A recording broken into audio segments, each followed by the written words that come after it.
Okay. Oh, man. We live? Yep. All right. I gotta fix something though. Hold on.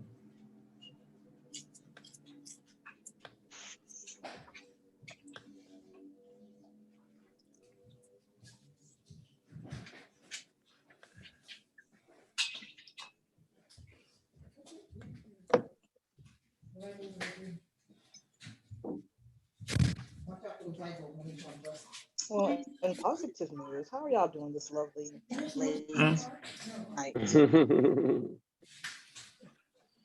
Hopefully lovely. Hold on. Well, Chevy gonna be 900 pounds, yo. You feel me? You know we having chicken and over there munching. That's all you can do in the See, motherfucking mean ass crab cake right here. Oh, you ain't got the crab cake, do you? Oh, Yeah. Man. Oh, you got the crab cake. Yeah, my girl came through and made me crab cake. You know what I mean? So. Oh, man.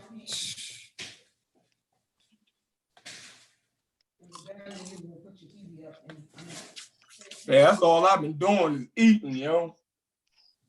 I mean, I got out today. I went and shot a video for my homeboy. Oh, did you?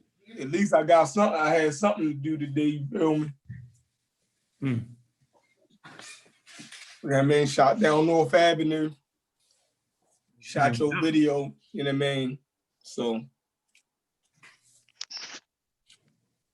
I'm gonna just try to do something. I'm gonna just try to have something to do every day while this shit still going on. You got plenty you could be doing. You ain't even did them slides yet, Chef. No. I know, CK. I need that book, CK. And I offered to help. Can you help me find that book? Chef got the access to all the books in the world, man. All billions and billions. CK, my plug. CK, the plug on the books. Okay. Yeah, I told him to watch it. I was fighting for this dumbass. It's all right.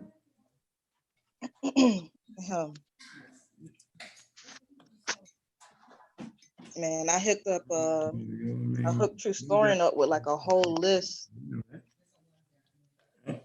of what do you call it? Fucking sources and stuff. Well, mainly resources to help him set up his class because that class was supposed to have been set up months ago, yo. Oh yeah, that's gonna be fire. Like, man. I was like, dude, this shit was supposed to be set up back in October. You know, December kind of came around and I was like, okay, let me help out a little bit. Let me set up this Discord. And the Discord don't been up for like 3 months now. Yeah, he definitely very thorough with his subject matter. You feel me? Yeah. That's why I threw some stuff at him. I tried to throw some free apps at him so he can I said, yo, you can use these software programs right here to have people join the class. And then you can use this to do the quizzes. This right here to do like crossword puzzles, fill in the blank kind of puzzle kind of things. Mm-hmm. And then what else did I throw at him? Some other stuff like note-taking apps and like little flashcard apps and stuff like that. And just to have different stuff. And I just said, yo, you just need to tell me what you want, how you want it, and then we can get it together. You don't have to do it all by yourself. This crab cake phony as shit. The fuck? I thought you said you was feeling it. Yeah, that was before I ate it. It looked good, but this motherfucker phony as shit. Oh, did she use frozen or the can? Huh? She used frozen she or the made can? it from scratch. Ooh. Oh, shit tastes like chicken. Hey, well, hopefully she ain't listening in, because they're going to be your last crab cake. I don't give a hell. I forgot we was live. No, she downstairs. Okay. Man, you snitching on yourself. All right. Man, this motherfucker phony.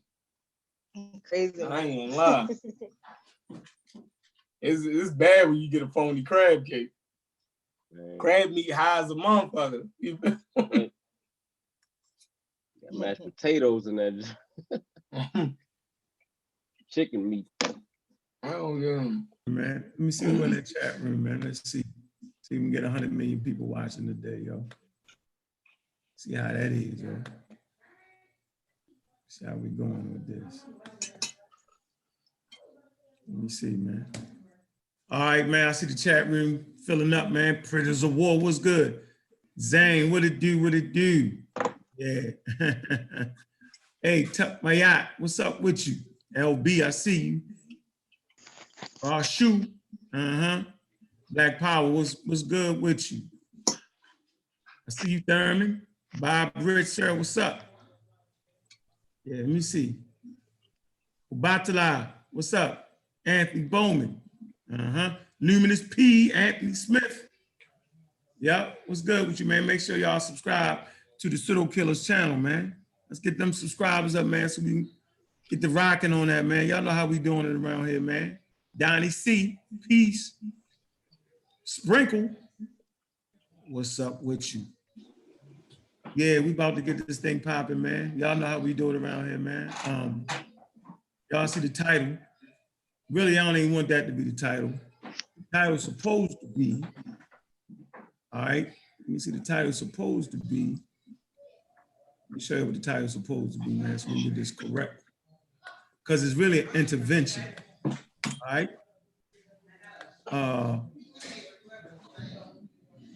Dang, You might want to remove one of those parentheses, though. I couldn't hear you. What'd you say, sis? I say you might want to remove one of those parentheses.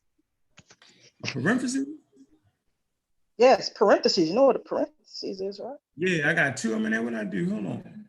Got 3 of them in there. What you mean? Yeah, in the title? Yep. On Facebook?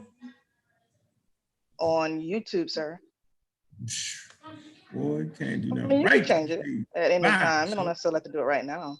Virus. Whoever did that one dislike, you're going to have to come see me. Yeah, we ain't even opened our mouth as a dislike already. A fucking hater, yo. Excuse my language.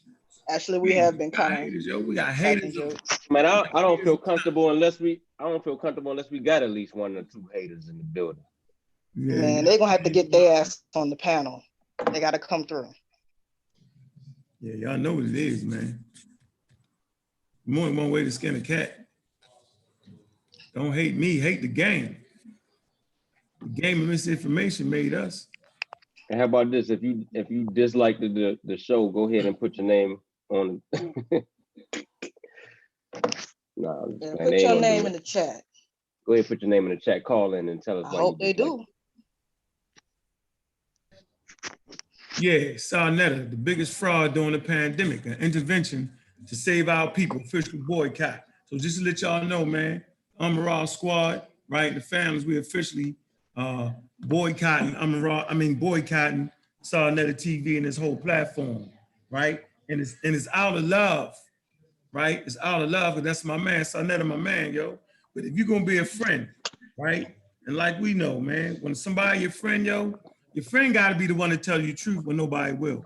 When the peanut gallery is sweeping your head up and doing all that, your friend got to come through and say, man, you know, I love you, bro, but you wrong on this one, man. You wrong on this. So it's a few things, you know what I'm saying, I'm personally not standing for, and none of the families is standing for, right? And that's disrespect of women, and specifically Black women. See, we're not going for that. So go ahead and kick it off there, CK. Go ahead, open it up. Start us off so we can get into this grind mode. Oh, peace to the panelists, peace to the chat. Appreciate everybody coming through a lot earlier than last night, trying to keep us up forever. But if y'all haven't known by now, you're gonna learn today that a well-organized lie defeats a disorganized truth every time. Woo-hoo-wee, man, y'all already know what it is, man. Hey, it's the Pseudo Killers on deck, and we come to do what we got to do. We're gonna do what we got to do. We standing tall, we standing strong. Yeah, man, y'all know what it is, man. Pseudo Killers on deck. Yeah, I see you. What's going on with you, Clark Kent? Boy, I see you got your cape on. What it do? Man, I'm right here, man. I saw the signal and no, hold up, that's Batman, right? But see, I That's saw bad, man. And saw I something. mean, you can't have your own signal. You had to Well, I signal, saw bro. I You saw a black black Superman signal Superman. in the sky, yo, and I saw the pseudos was crying. You know what I mean? But I don't want to steal them boy little saying. Yeah, I mean, but nah, yo, it's everything good, man. Peace to the chat, peace to everybody on the panel. You know what I mean? Hey, people crying because the pseudos is dying or whatever. So let's get it, man. Fuck it. Yeah, let's get it going, man. Hey, My Vance, where bad. you I at, ain't. man? Because I know I got to get you early. What's good with you, Brother Vance, man? What it do, man? Pseudo killer official. Here, I'm listening. In the middle of doing something, but I'm here. I'm fully attentive. I ain't about to go back into a slumber right now. I'm good. Used to the panel though. Crazy show last night. Crazy show, right? Crazy go. Chef and L, man, what's up with you, man? What it do? Pseudo killer official, what's up with you? Ain't nothing. Peace, everybody. Peace to the chat. Niggas already in there going in on me, but it's cool. Already? Good show last night. Minus the mishap at the end. People need to listen to the show, right? Not just for the end and what happened, but the information that was put out in the beginning. You know what I mean? I think we painted a narrative and we put our feet in the sand. You know what I mean? We dug in and we fortified our position. You dig what I'm saying? So now you know our position. If you watch the show, you'll see our position. You'll see our gripe that we had with the other side. You feel me? Nothing was disrespectful about it. You know what I mean? It was basically stating that we're the opposition to what they're putting forth over there. That's all it was. You know what I mean? So I'm here to defend our position again. So I'm ready. All right, Kyle, what's good with you, man? What it do, man? Boy, pseudo killer from the heart, man. Man, you did a good job. And let you know, man, these last days, man, you've done a excellent job, man, on explaining to our people what the 5G is for real, man. And for that, man, you'll go down in history on the right side, bro. You will not be forgotten, bro. Facts. What's good? Look, hold on. We still riding off of that win he gave us. You feel me? Yeah, we still riding off that win that Kyle gave us. Yeah, that's official. Yep. I do my statement for the day is this: white power only exists when black power ends. So we gotta become scientifically literate. We gotta understand the science, mathematics, engineering. We gotta understand all these things in order to progress as a people.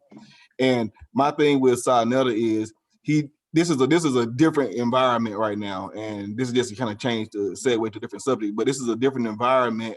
This is a different time. Now people are afraid. They're scared. They don't know what the hell is going on out here. And we need some correct, viable information that can help our people. My boycott, our boycott at this point is not regarding Sarnetta as a person. I don't know the dude personally. I only met him one time in my life, so I can't tell you who he is and what he is. But I can tell you what he's doing. He is instilling fear. He's instilling panic into our people, and he has the ability to cost people their life because he's misleading people and he's lying to people outright on his platform. And I think that has to be boycotted. Boy, hey, Sebastian, man, what's up with you, man? Very intelligent guy, man. Boy, I see you be kicking them pseudos in the head, man. With that proper methodology, man. And you bring out people to the truth because you got a couple styles under your belt. What's going on, Sebastian, Mr. Cole? My brother, peace to brother Ark and to the chat and to everybody that's on the panel. I'm really just here to hear. I caught the end of the show from last night, so I'm really just trying to catch up and find out what's the next wave of pseudo death. Yeah, so I mean, what I'd like to say first of all, and I think that this is very valuable. We have women, African American women, in the Black community, and they've been through a lot. They've been through just as much hell as we've been through, and based off of the way biblical narrative and based off the way the structure has been in European culture, they catch a double whammy. And so, around here on our platforms, it's about respecting the women.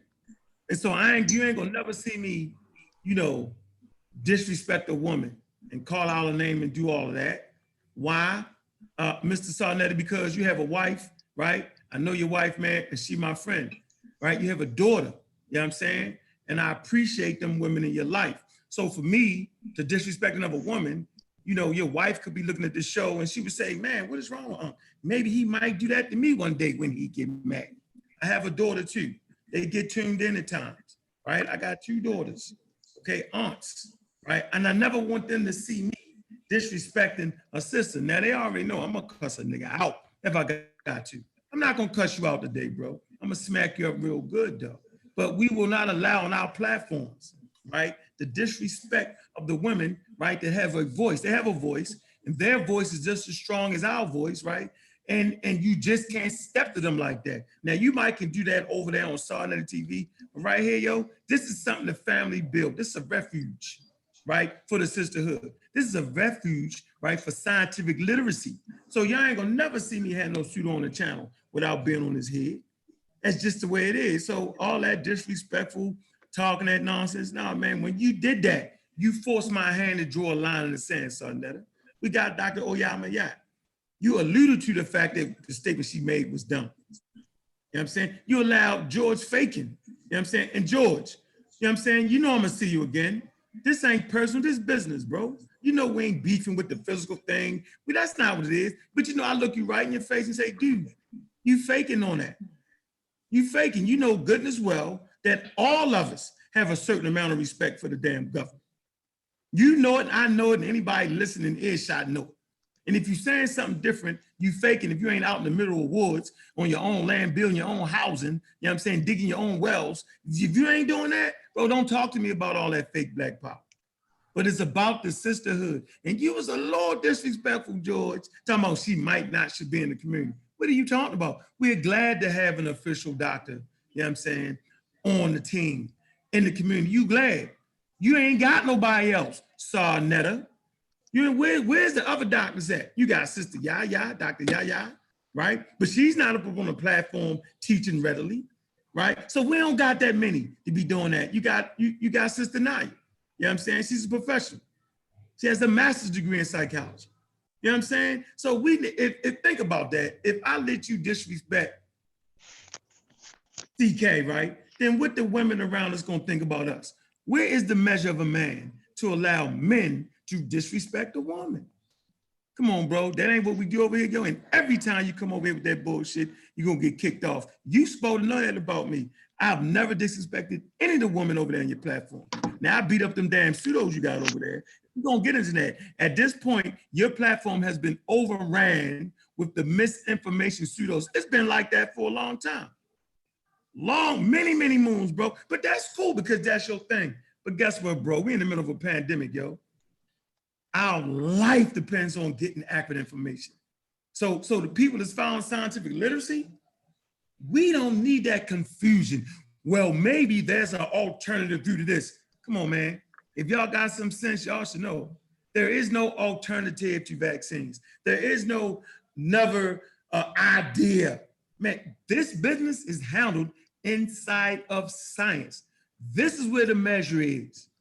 The measure is inside science. What is this scientist saying? What is this white scientist saying? What is this Chinese scientist saying? I mean, what is this sister? She's a scientist. What is she saying? That's where the argument is. The argument ain't raggedy dudes coming up on your platform, running their mouth, talking about they know better than the experts. Man, that shit was cool pre-pandemic. Now we're in the middle of it. We know friends that have died, right? We trying to protect the elderly in our community, right? We have pre-existing conditions in our community. You know what I'm saying? So this ain't the joke. This ain't it. We don't need your opinions. We don't need Brother Polite faking like he's some type of expert. We don't need that. We don't need Minister Stupid Inky acting like he a damn doctor. We don't need fake Ali Muhammad playing the card, I'm the expert. We don't need none of that. We need precise information, and we need people with expert sources. And now people need to know, what are the sources? Where do we go to? How do we see this? Now, should we panic? Should we do this? Should we do that? We don't need somebody acting like there's another side. There is not another side to this. The side is within science. And if you can't understand that, then you probably hating right about now. Somebody want to add something to that? Chef Kent? I mean, at the end of the day, shit, man, you can't get mad at us because we calling out, you know what I'm saying, some real shit. Like during the pandemic, you can't be giving people false information that could kill them, or that stuff that they could follow and not be in the right, not doing the right thing or whatever in order to help this thing get better. You know what I'm saying? Prime example, Phil Valentine talking about paint your kids' room with lead paint. I'm still not over that. Like you got that, like, and on his channel he said, "Oh, I couldn't interrupt the doctor, but you can interrupt some people that's giving you some accurate information." You know what I'm saying? Like, nah, bro, you got to stand on something. You can't just be swaying all the time, especially during these times in this pandemic. You know what I mean? If you for the people and you for the safety of the people, you got to stand on that. You know what I mean? And that's my whole thing. You know what I mean? That's what I want to add in that particular part. You know what I mean? Yeah, Chef, what's up with you? Man, look, that statement by Dr. Phil Valentine, right? That statement, no, but look, if it's a respect thing. We gonna go completely respectful tonight. You feel me? We gonna give everybody what's due to them, you feel, so they can't paint us. And no, we're gonna address their stances, you feel me? In their position. So Phil Valentine, right, said that you should paint your children's bedrooms with lead paint. I mean, that's like, but he don't get challenged, right? But Dr. Mayat, right? Now, she might don't build 5G systems, but she's an a doctor of electrical engineer and systems. She has to have more understanding of 5G than Polite in them, just because of the field that she in. You have to believe that she understands the subject matter better, even if that's not her specific field. You know what I mean? We have to believe that she understands that topic better than Polite in them. You feel me? But she was challenged on that shit. On your platform, Sinetta, you feel me? She was challenged on that shit. But Dr. Phil Valentine wasn't challenged when he said, paint your children's room with lead paint, a known poison. Known poison. Poisonous. You feel me? It was 2,300 people watching that live stream. You feel me? And he wasn't challenged on that. So why shouldn't we create a buffer between that type of information and information that, you know what I mean, can possibly benefit our people? Well, why shouldn't we present that to the community? You feel me? Why shouldn't we point that shit out and say, yo, you need to look out for information like this? You feel me? So, I mean, that's what I'm here for. And how is that disrespectful that we pointing that out? Like, we trying to protect our children. That's not disrespect. You know what I'm saying? It's disrespectful for a nigga to say that to our community. That's where the disrespect comes in at. You know what I'm saying? And all the other shit he talked about CK and shit, like that kind of was crazy. You know what I mean? I don't know how we gonna deal with that, but you know I don't want to get out of pocket. Don't go ahead.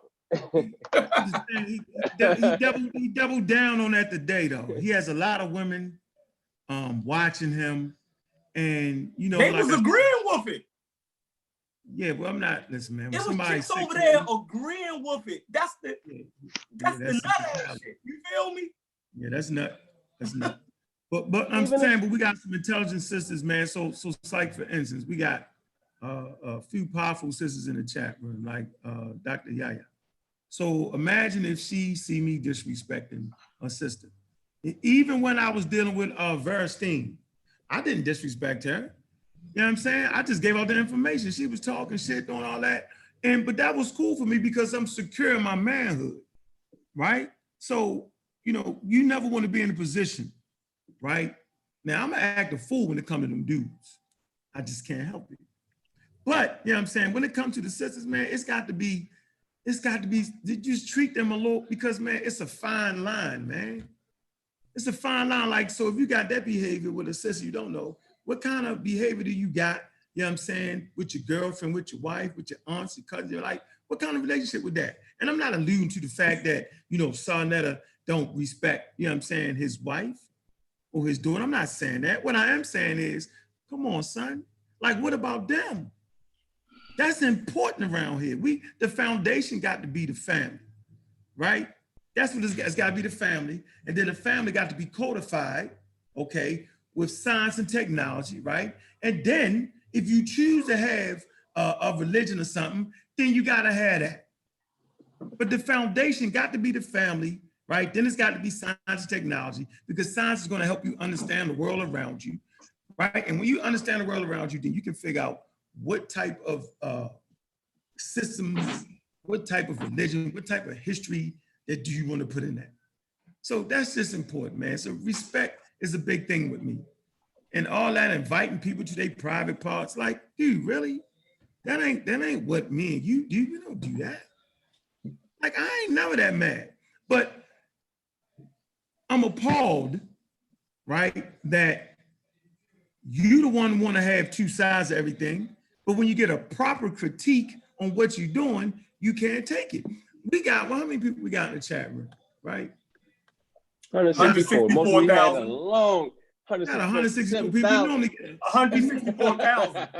Yeah, 164,000. We usually get 100,000, right?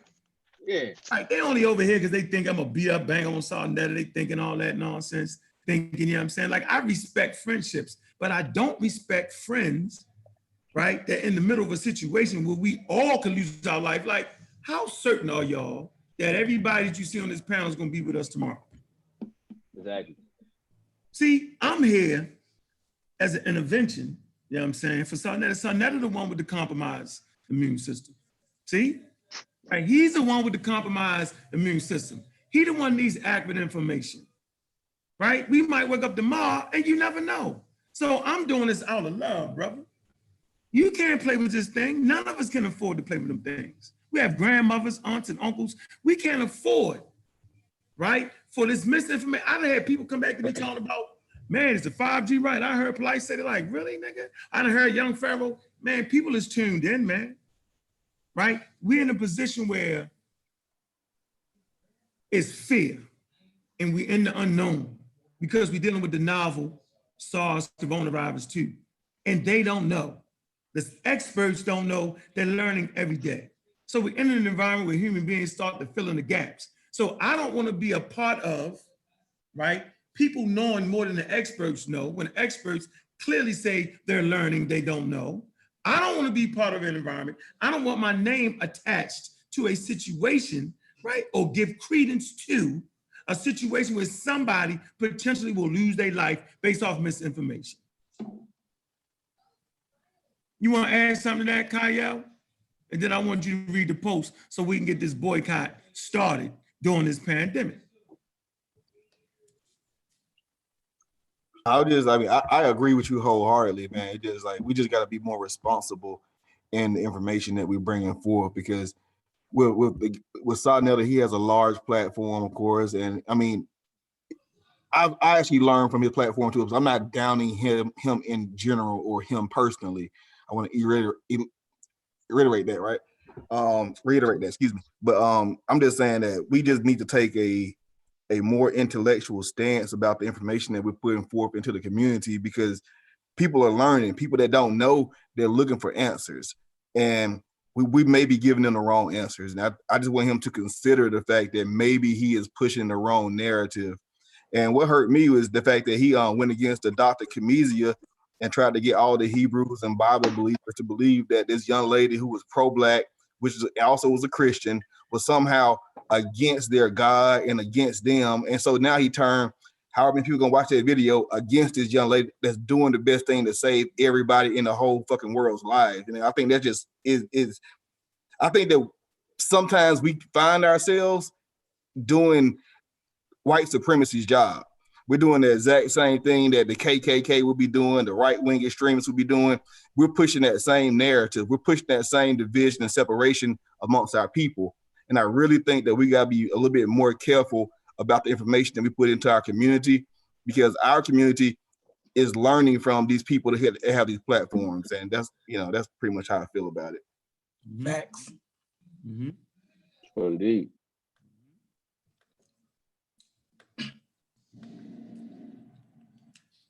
So I just want to reiterate, as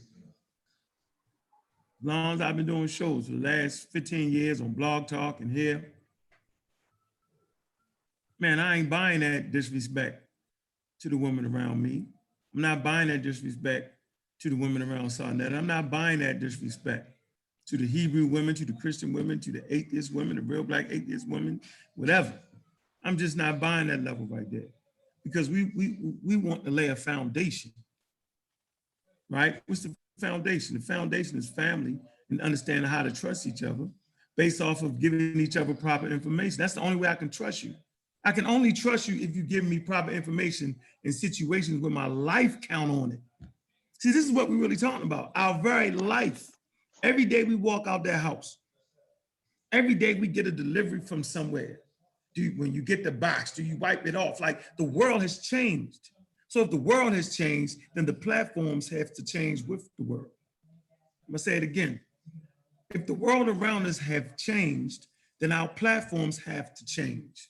Now, when shit go back to normal, we can go right back to fighting over the Hebrews and that and the other, and we can do all that. Oh man, you wrong. All them uncle them, why are you calling us pseudo? Listen, I'm calling people pseudo and pseudoscientists because the information is wrong. So all that, you get your amen callers to call in, and I see you.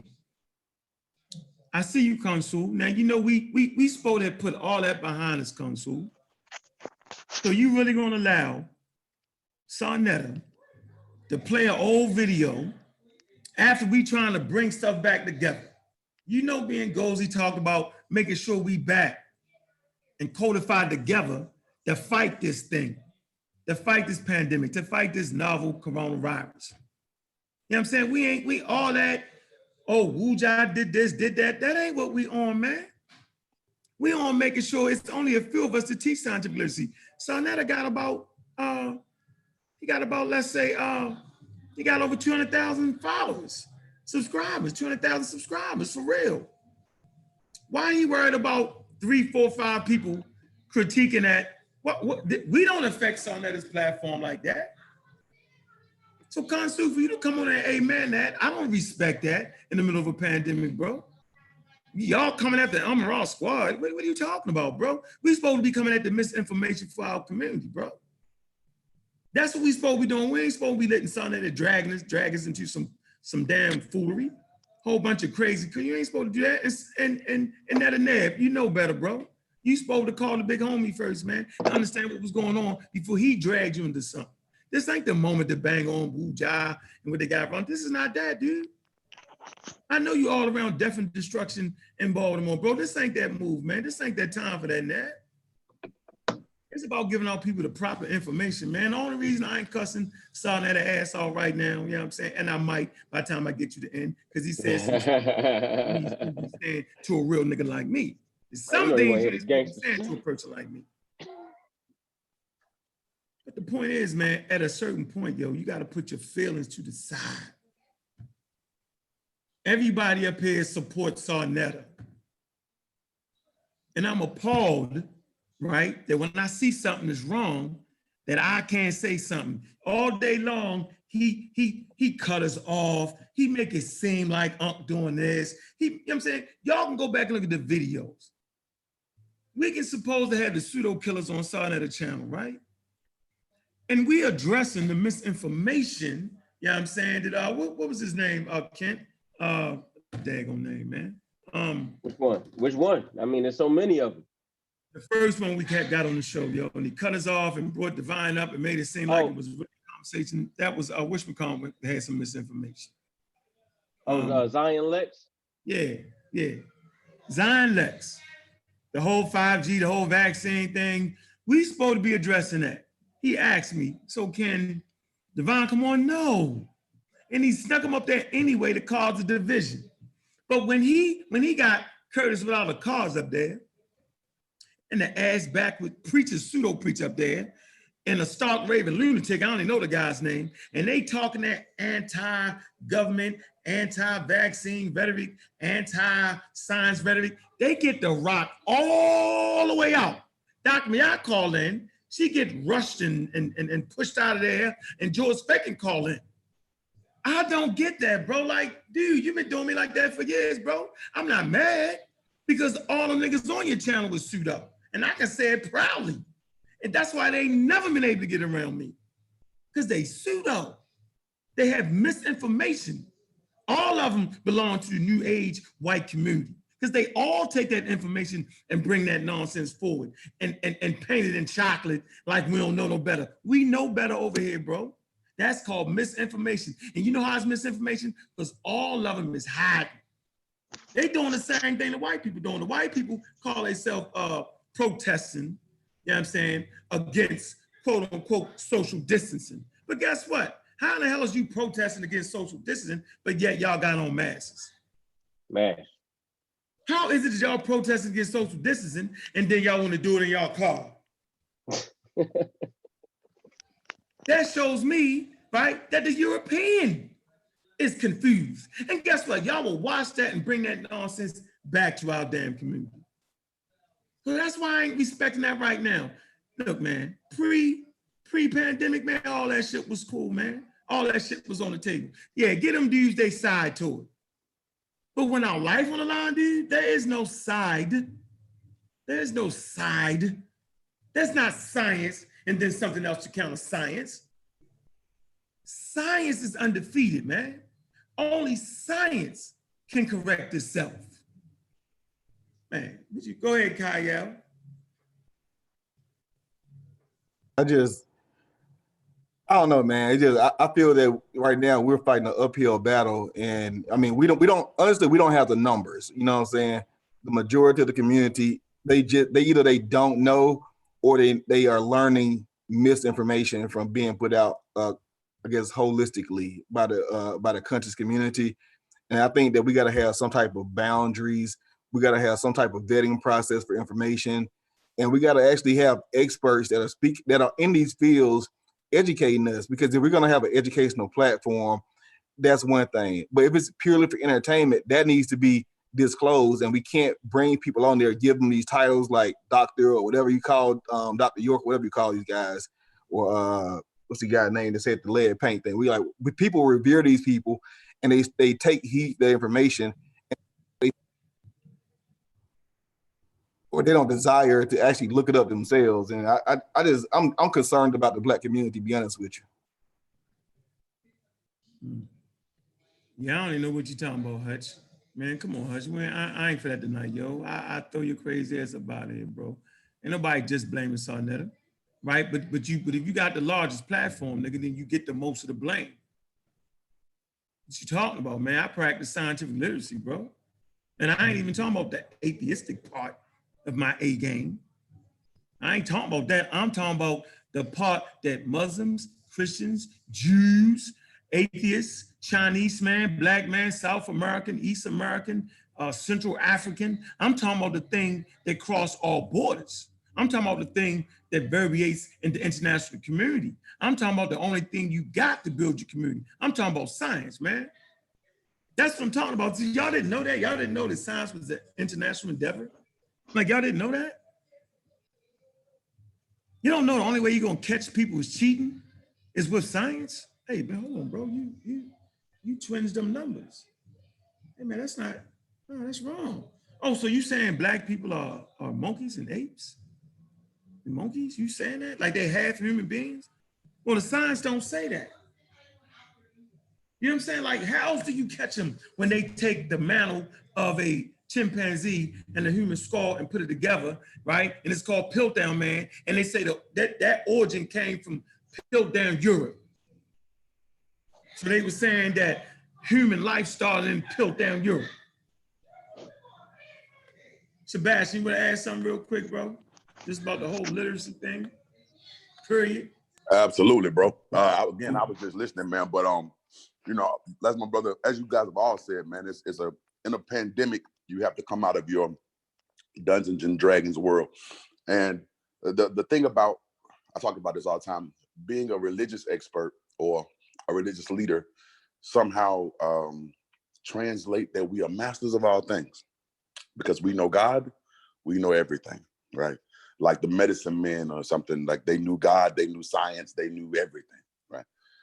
And so you get people who follow along with that as an ideology, but there comes a time when you have to really show and prove. And in a time of showing and proving, what I'm finding out from these people is they don't have a show and a proof. So what they're doing is just trying to find out who did it, right? Oh, it's the 5, even if it is the 5G, what you gonna do to stop it, right? You still got to show and prove. Even if it's the government and the white man, what you gonna do to stop it? It's still killing us. And so we want to run back to a place because we're afraid. We want to run back to that pseudo place where we have power, right?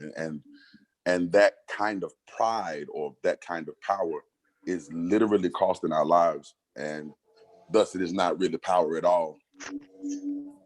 Yeah. It's ignorance.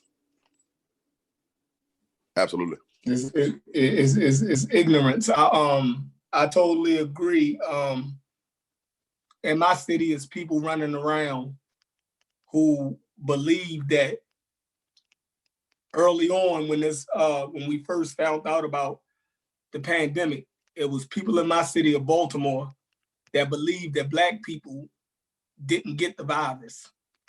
It was spread in our community that it was something that only white people was, right? So then the 5G shit came up. So and now is children don't get it. I mean, it's just wave after wave of misinformation that's pumped into our community at a time where people are dying in record numbers. You know what I mean? Anybody else in this country, and I don't mean to sound insensitive to New York, right? And people that's in New York, but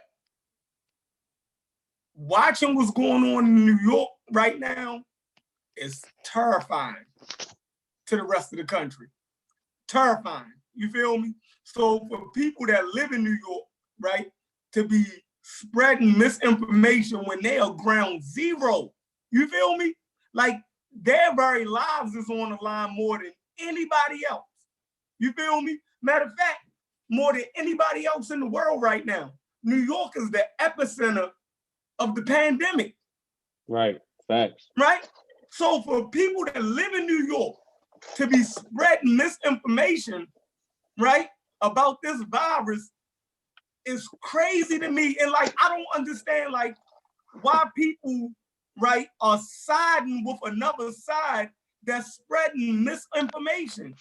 Like, is it truly about entertainment? Is it truly about seeing two sides go at each other in the middle of a pandemic? You feel me? Like, why wouldn't you listen to the doctors right now? Like, who else would you choose to listen to, right? When people are dying, you're gonna listen.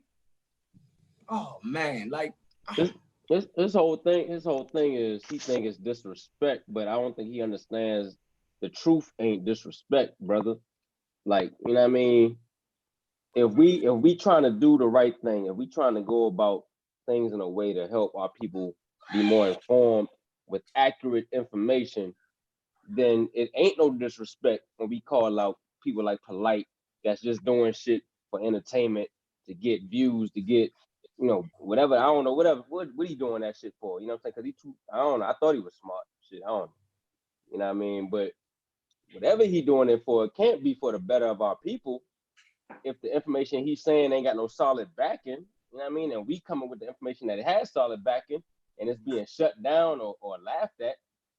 You know what I mean? Dr. Ma'at, like you said, she's what, electrician? electrical engineer. Electrical engineer. Boy, don't knows mess her that up, shit. boy. You get cussed My out. bad. Yeah, I look. Hey, man, so I Don't respect Dr. Hey, look, you know I respect Dr. Ma'at to the full. That's a great. You know what I'm saying? That's one of the. You know what I mean? But I said electric. And let me stop. Yeah, I take this. Let me stop talking, man. That nigga said. No, but you know, I respect Dr. Mott. Yeah, man, you know, she one of the great, man. I listen to everything she talk about. You know what I mean? So if she come on his channel, man, it should be that should be the red carpet laid out. It shouldn't be no calling her dummy. It shouldn't be calling her what she's saying dumb. Like, she should be respected, you know what I mean, at all times, as well as the other brothers and sisters that come on there with accurate information. You know what I mean? Don't roll out the red carpet for the pseudos, man. I don't care how bad you need the business or the views or whatever you're getting from them. It's integrity at the end of the day. Bro, in bro. reality, this is kind of a culmination of culture. If you build a culture where an uneducated audience gets to decide who wins a information battle, then what you do is you create masters of misinformation, right? Yo, that's the best point I didn't heard. Can you say that shit again? When you let the uneducated decide who wins the information battle, you create masters of misinformation, right? Damn. So all of a sudden you have a bunch of people who do not know they don't know the sources, they don't know the resource, they don't know. They're just going on what sounds good to them. And they are being rewarded with siding with what sounds good to them. They're finding their tribes, they're finding their people who agree with them. They're being elevated up, you know, in the ranks of that or whatnot. They're getting shout outs. Now they're getting some clout because they, you know, agree with something that sounds good.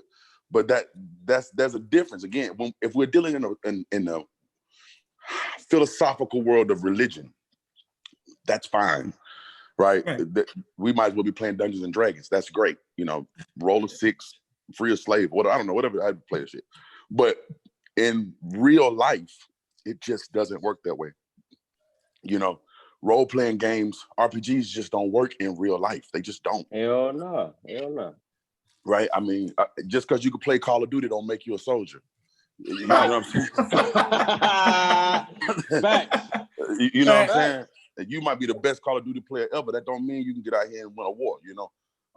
And if you get too caught up in that world, thinking that it is the real world, that's the danger to me of religion, right? Because you get so caught up in this quote unquote quasi-real world that you think it really works that way. It was people who this happened up in Washington State, right when the coronavirus broke.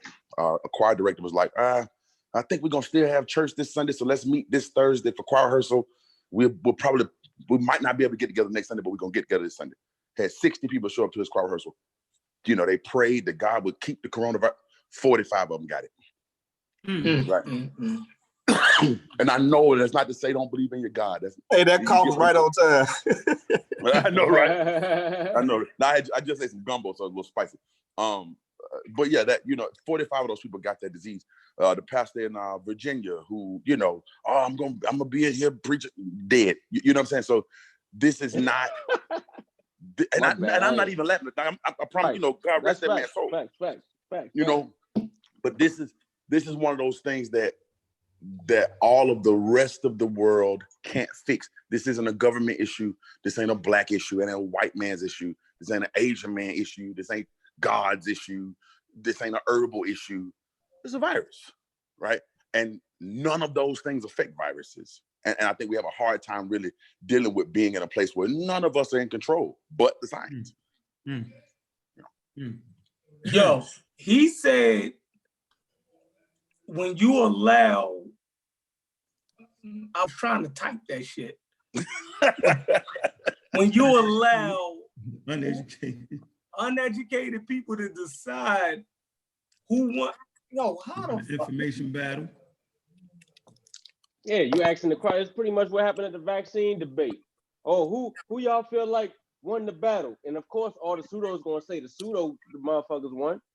So you can't even look at them for a consensus of what's right and wrong. You gotta damn let the information be the judgment, be the deciding factor, or the intellectuals be the deciding factor on that. Right. You know what I mean? You can't look at the crowd, the average. You know what I mean? They don't know no better, man. I mean, that's not to call everybody dumb. People smart in their own lane, you know what I'm saying? But when it comes to this shit, we gotta look at the experts. I ain't saying looking at like I spit some facts, but I ain't saying look at me. I'm saying, yo, I got this from an expert at the end of the day. Right. This is what the experts are saying. You feel me? This is what the leading people in this field is saying. That's all we saying. We ain't saying we smart, right? We ain't saying none of that. We saying this is what the smart people are saying. And at this point in history, it is smarter to listen to the smart people. You feel me? Than to listen to the motherfuckers who, oh my God. But yeah, especially, like that point that Sebastian made is like if we don't take nothing else out of this tonight, he didn't put a 3-point up. Last Born put a 3-point up when he broke down so clearly what the novel COVID-19 virus meant. Like that was a 3-point because he made it so clear. You feel me? Like, so it's no way after Rob Bourne broke that down, as clear as he did, is no way the community should be able to get that wrong again. You feel me? Just like when my man Kyle broke down the 5G shit. He did it so good, so crystal clear, the community should never get that 5G argument wrong again. You feel me? Like, now we know exactly what it is after he broke that 5G shit down. We know what it is. You know what I mean? Rob Bourne broke down what the novel virus was. The shit was crystal clear. If you never took a course in on viruses and epidemics, the way that he broke that down, anybody could get it. You feel me? It's crystal clear. We should never have that argument again. You feel me? So the way my man just broke down how both sides operate, you feel me? We now we know what both sides are doing. We shouldn't have that conversation again. Some shit you gotta just leave and move on to a different subject matter. You feel me? That's the only way you can move forward. We can't keep, you know what I mean, arguing with people over the same point. You know what I mean? Somebody gotta win at some point in time. You feel me? At some point in time, somebody won some conversations around here. You feel me? I feel like Jabari won that conversation with Polite. I feel like that shouldn't be. Ain't no feel, he did win. Yeah, it was clear. You feel me? So I mean, like, flawless. Let that go. Let that go. What you got, Unc? I think Kent was like, man, the example Kent gave was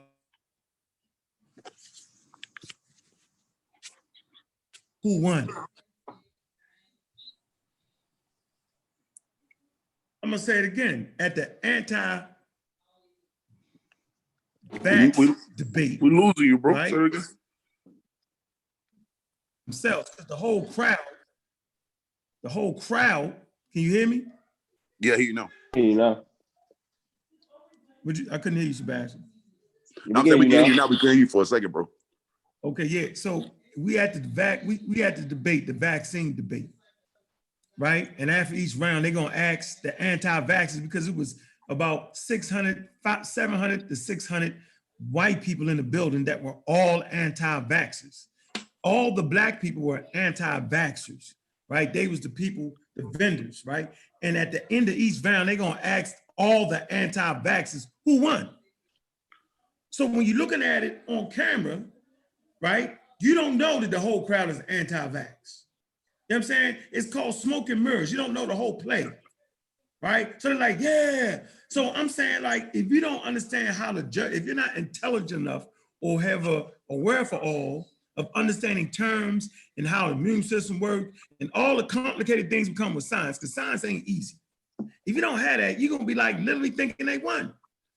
So Sebastian said that when the uninformed and uneducated, you know what I'm saying, is asked to judge about information, you know what I'm saying, how would they even know?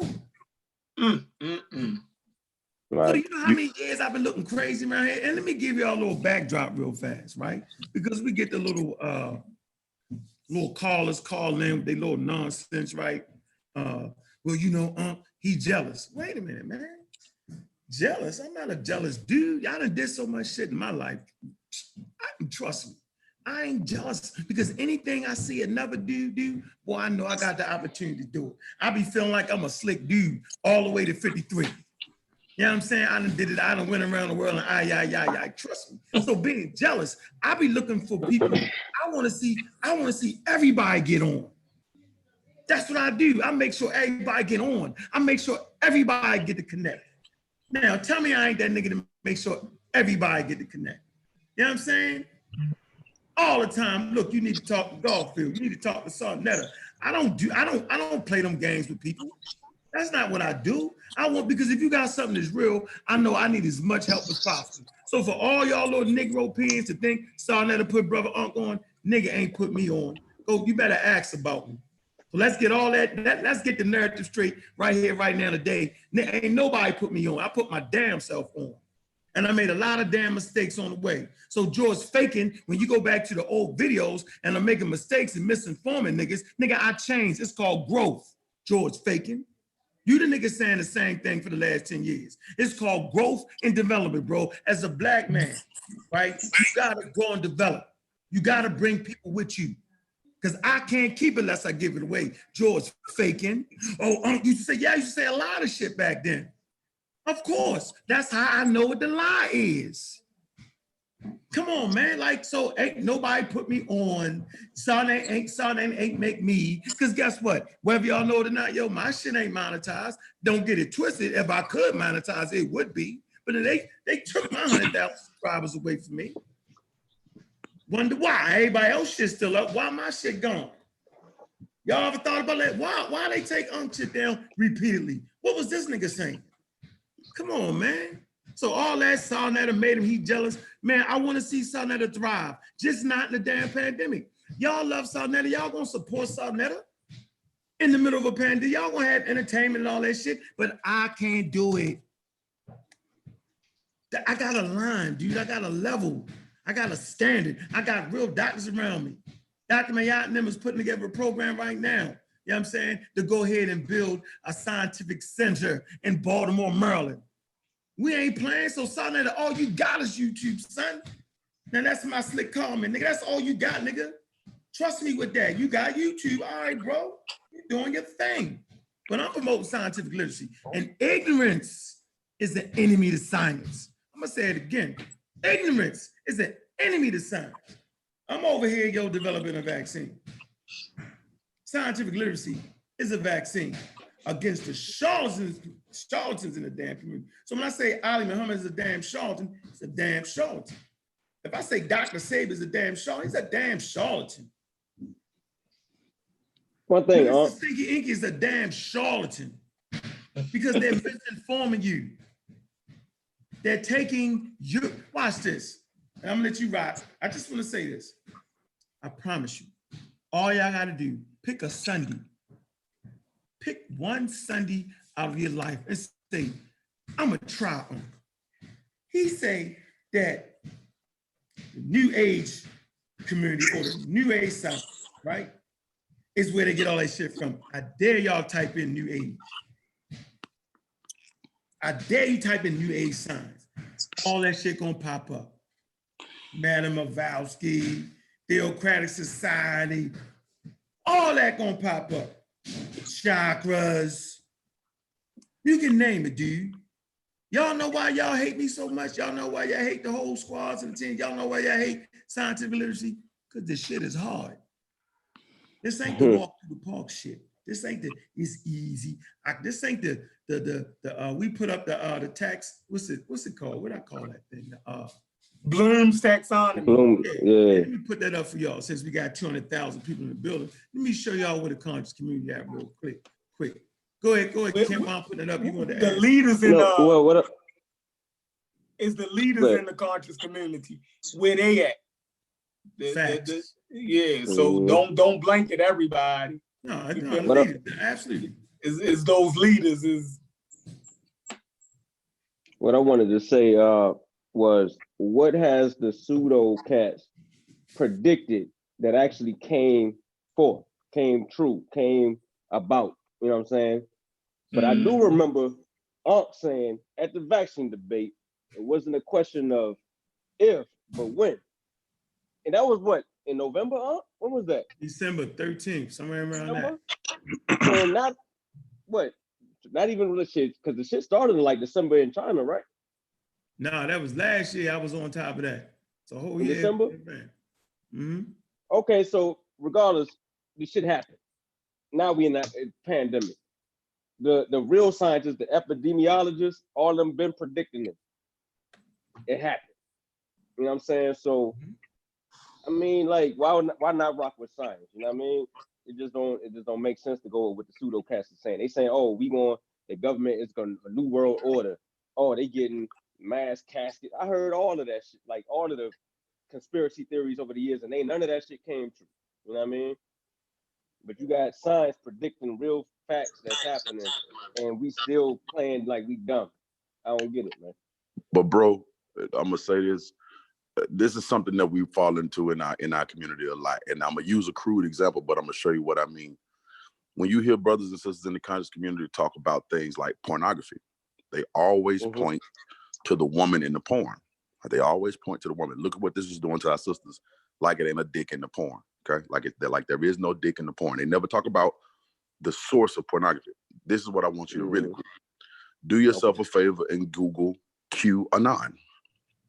Right, 95% of this shit, I would say 99% of this shit, from the 5G to the New World Order, to bringing in George Soros and Bill Gates and all of this shit, the tinfoil hat bullshit, all comes from a racist right-wing web guy, right? And we keep overlooking the fact that our quote unquote conscious community is just spewing white supremacy rhetoric, right? So we're focused right now. We're saying, oh, brother, we shouldn't be like that. And we shouldn't.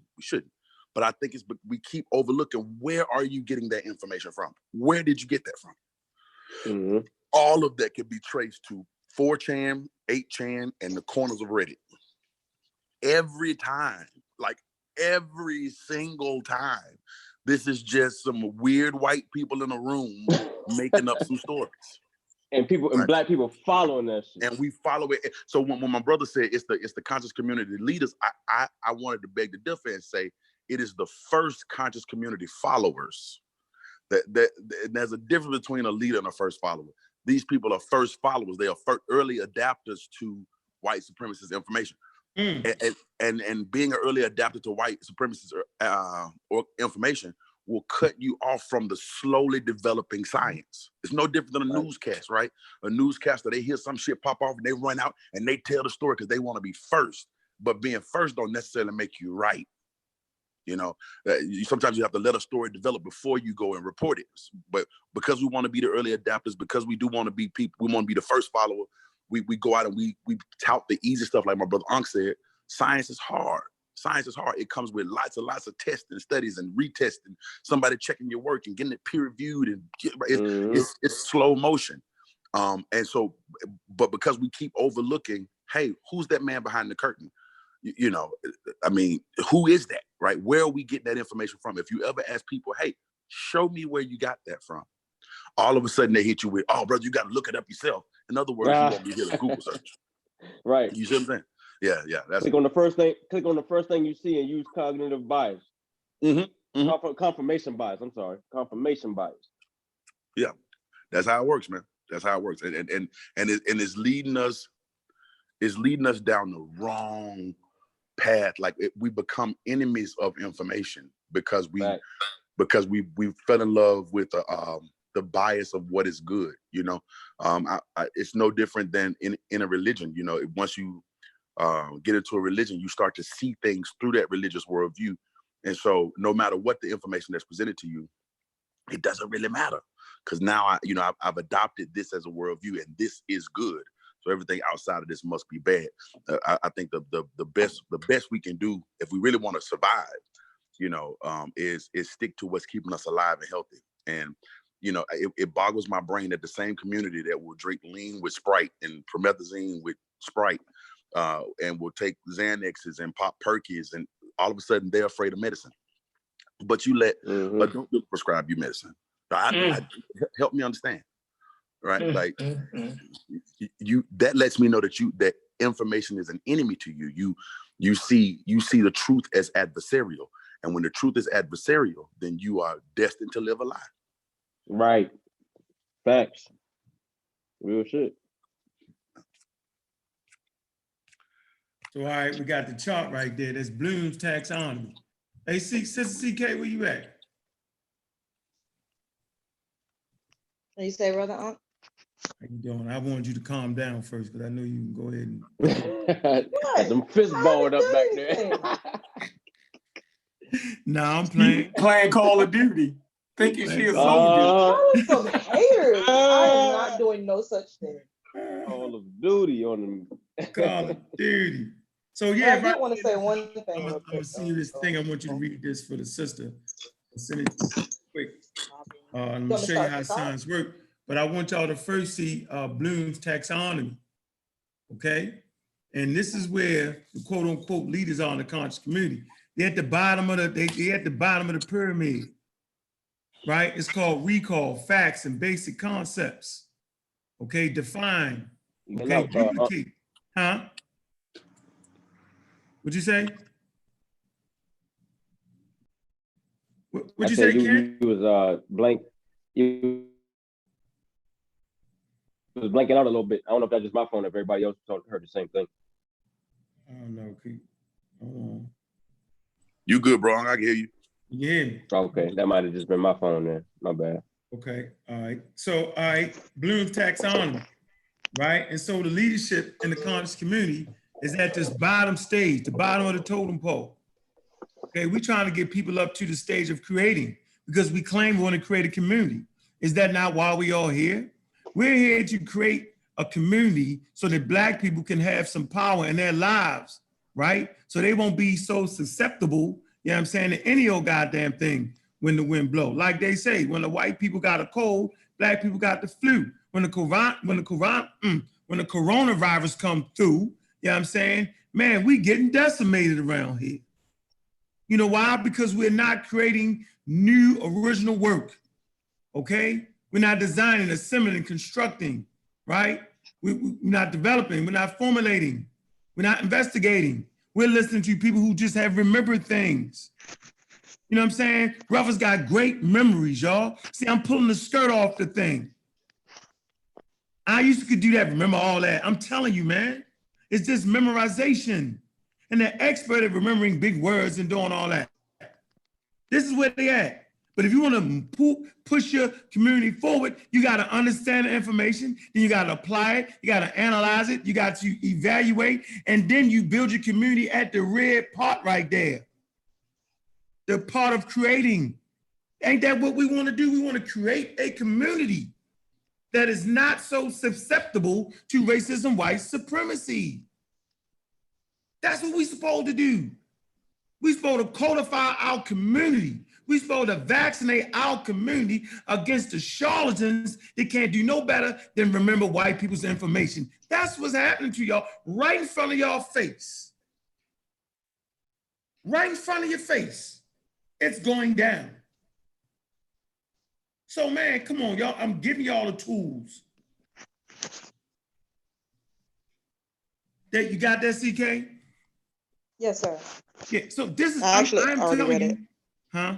I've already read it before. All right, I want you to But come. I'm ready whenever you are. Yeah, I want you to, let me finish it. I'm gonna show you what part I want you to dig into. I want you, you're not gonna be, yeah, you're gonna be, I guess I'll have to share the screen, right? But this is important. This is part of the learning process. This is what we do over here. We learn, don't nobody like to start shit more than me. Sister Kaba will tell you that. Man, I like digging into pseudos. I like digging into them. I like, I love a good fight, a good argument, a good That's what I do. I get us in all kinds of stuff. We turn around, we over here fighting with the meta nature. Next minute, we over here fighting with this. I want everybody to get some work because they ain't gonna be able to get it. I want y'all to see that there ain't no defeat in science. Y'all always say, why the Raw Squad? Why, why the Mossy? You know what I'm saying? Why MBK? You know what I'm saying? Why do the pseudo killers? Why y'all think y'all know everything? Y'all ain't doctors, y'all ain't this. Wait a minute. We do have some doctors over here. We do have some scientists over here. We do. And guess what else we got? We got scientific literacy. That's what we got. That's why they never gonna be able to get around us. That's why it seems like we know everything. We rely on experts, and guess what, y'all? Experts can be wrong too.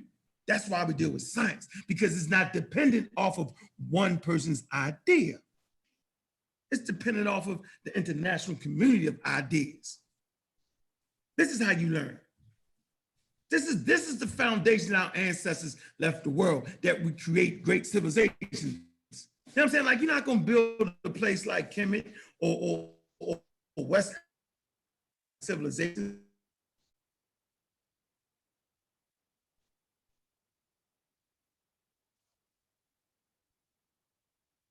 Yo, Unc, you went out, bro.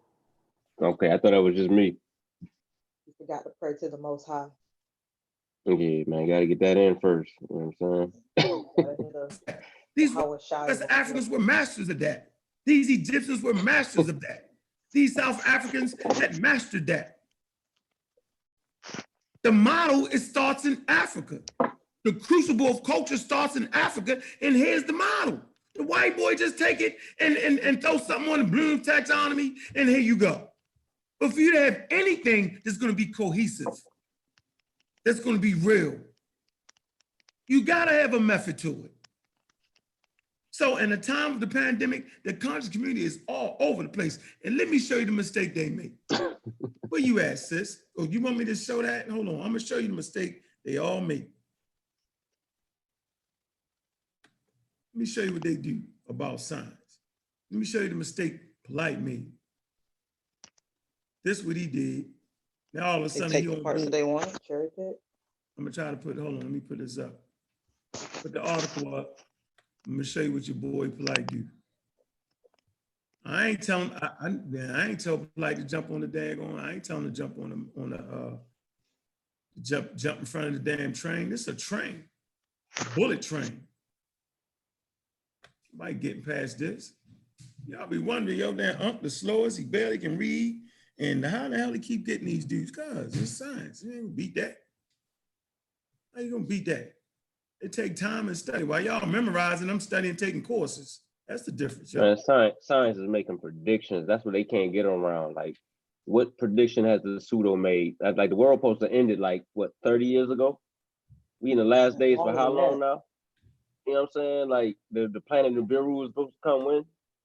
You know what I mean? The world supposed to end in 2000. What was that movie that came out? 2000 or something like that? Like, come on, man. I don't remember, you know what I'm saying? But yeah, like scientific literacy over everything, man. Right, man. How y'all not know, yo, this method, yo, is in Africa first, yo. Like y'all tripping, yo. Rhyme mathematical papyrus, bro.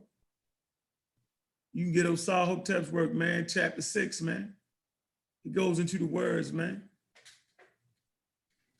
Y'all be bugging the science is white man science. How the hell is white man science, yo, with the whole international community?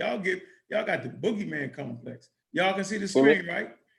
As if the black scientists don't matter. Like the black scientists didn't earn what they got. Oh, we finna honor some y'all see this, right? Today. There it is. Y'all got it, right? There.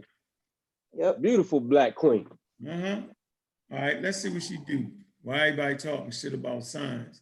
Now all of a sudden, he's like gonna back this woman, but he don't even understand what's going on. Okay, so she's actually the lead scientist, right?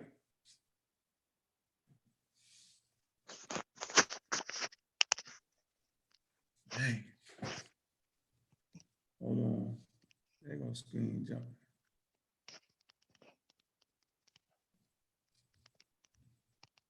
Hold on, let me show y'all something. Okay, so right here. Go ahead, read that, CK, for me.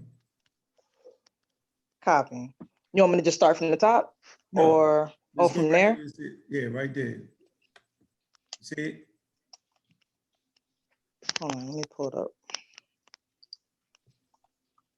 The second paragraph. Second paragraph. Yeah. Dr. Copy. I see it. I see it. Just want to make sure I was in the right spot because I'm on my phone, so it looks different. Right, go ahead. All right. So we're talking about Dr. Kismika S. Colbert. Mhm. She's a viral immunologist working with the National Institute of Allergy and Infectious Diseases. She's taking the lead to develop a vaccine for the coronavirus.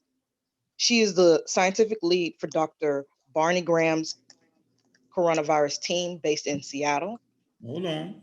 So she's around white people. She's the lead scientist on it for Dr. Barney Graham. What does that mean? So 1 minute is white man science, but when you see a black person, now all of a sudden I'm gonna ride with her. It's still a team of scientists. She's just the lead, right? But she's not all the scientists. So the logic doesn't even work because she's dealing with her colleagues that are different races. I tell you this all the time. When you go to a journal and you read their names, everybody don't have African names. How many of y'all went to school with Bobs and Billies and Toms and they black as the night? Y'all just so used to being in the conscious community and seeing all the different types of Egyptian names that y'all think the rest of the world rocking like that. Well, they not. So she's working with a group of people of different ethnic groups to produce something to help save humanity. This is called science. So put that article in the chat for them. Copy. This And I'm what we doing. gonna do even more than that, huh? Mhm. I'm gonna drop some links to other scientists that are black. So we can stop making it seem like it's just white people that's doing this, because you know what? Black people, they're scientists, they're inventors, they've done some great things. And we're just not familiar with them, which is okay. You know, we don't know everything, but we're gonna learn today. That's the article that I just read.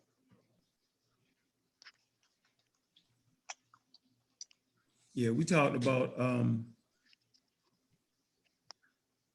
Dr. Julian, who reached synthesis. Talked about that yesterday. We're gonna learn today.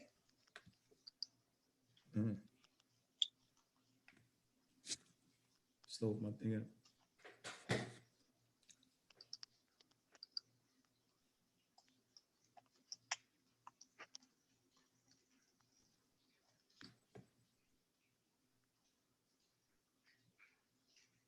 Can't you be tracking? Yeah, I fucked up and made a damn typo, nigga. I didn't want that to be seen. I didn't want them to see me out there like that. Oh man. Yeah, but I got him though. We talk about Percy.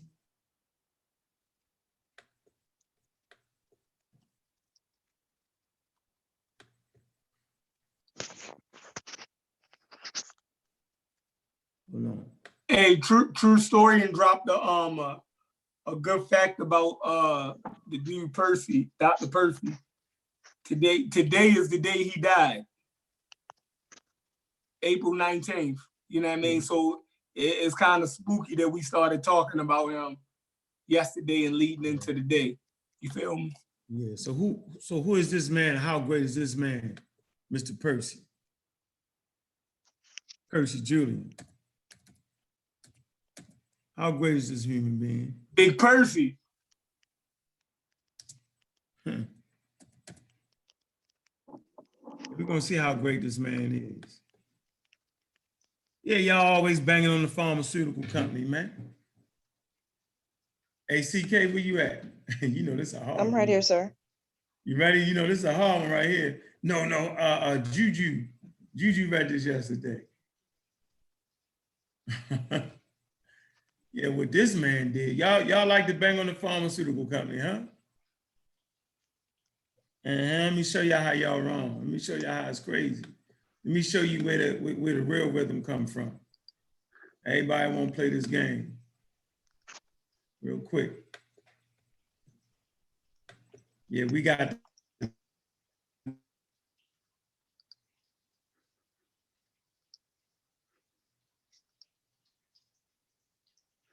You there? Y'all can hear me? Yeah, we can. Yeah, he went robotic on us, man. RoboCop on us right now. I know, okay. Get that Okay, 5G, transform man. on y'all, man. That's why we need that 5G. I don't want the 5G, yo. You know what's going on, viruses, man. Chases out the house. Hey, go ahead, CK. That 2J Read this man right here. Where you sending it? You put it in the back chat on No, Zoom? I'm sharing the screen. Oh, you want me to send it to you? No, it Huh? don't matter. It don't matter. It don't matter. I'm on my tablet too, so I can see it. All right. So we talked about this guy yesterday too, but you know, rerun. Brother Percy Levon Julian. Mm-hmm. He was born in April 1899. Oh, wait, you gonna send it to me too? Okay, it's all good. Yeah, I'm sending it to you. I'm sending it. Yeah, it's fine. I can read it.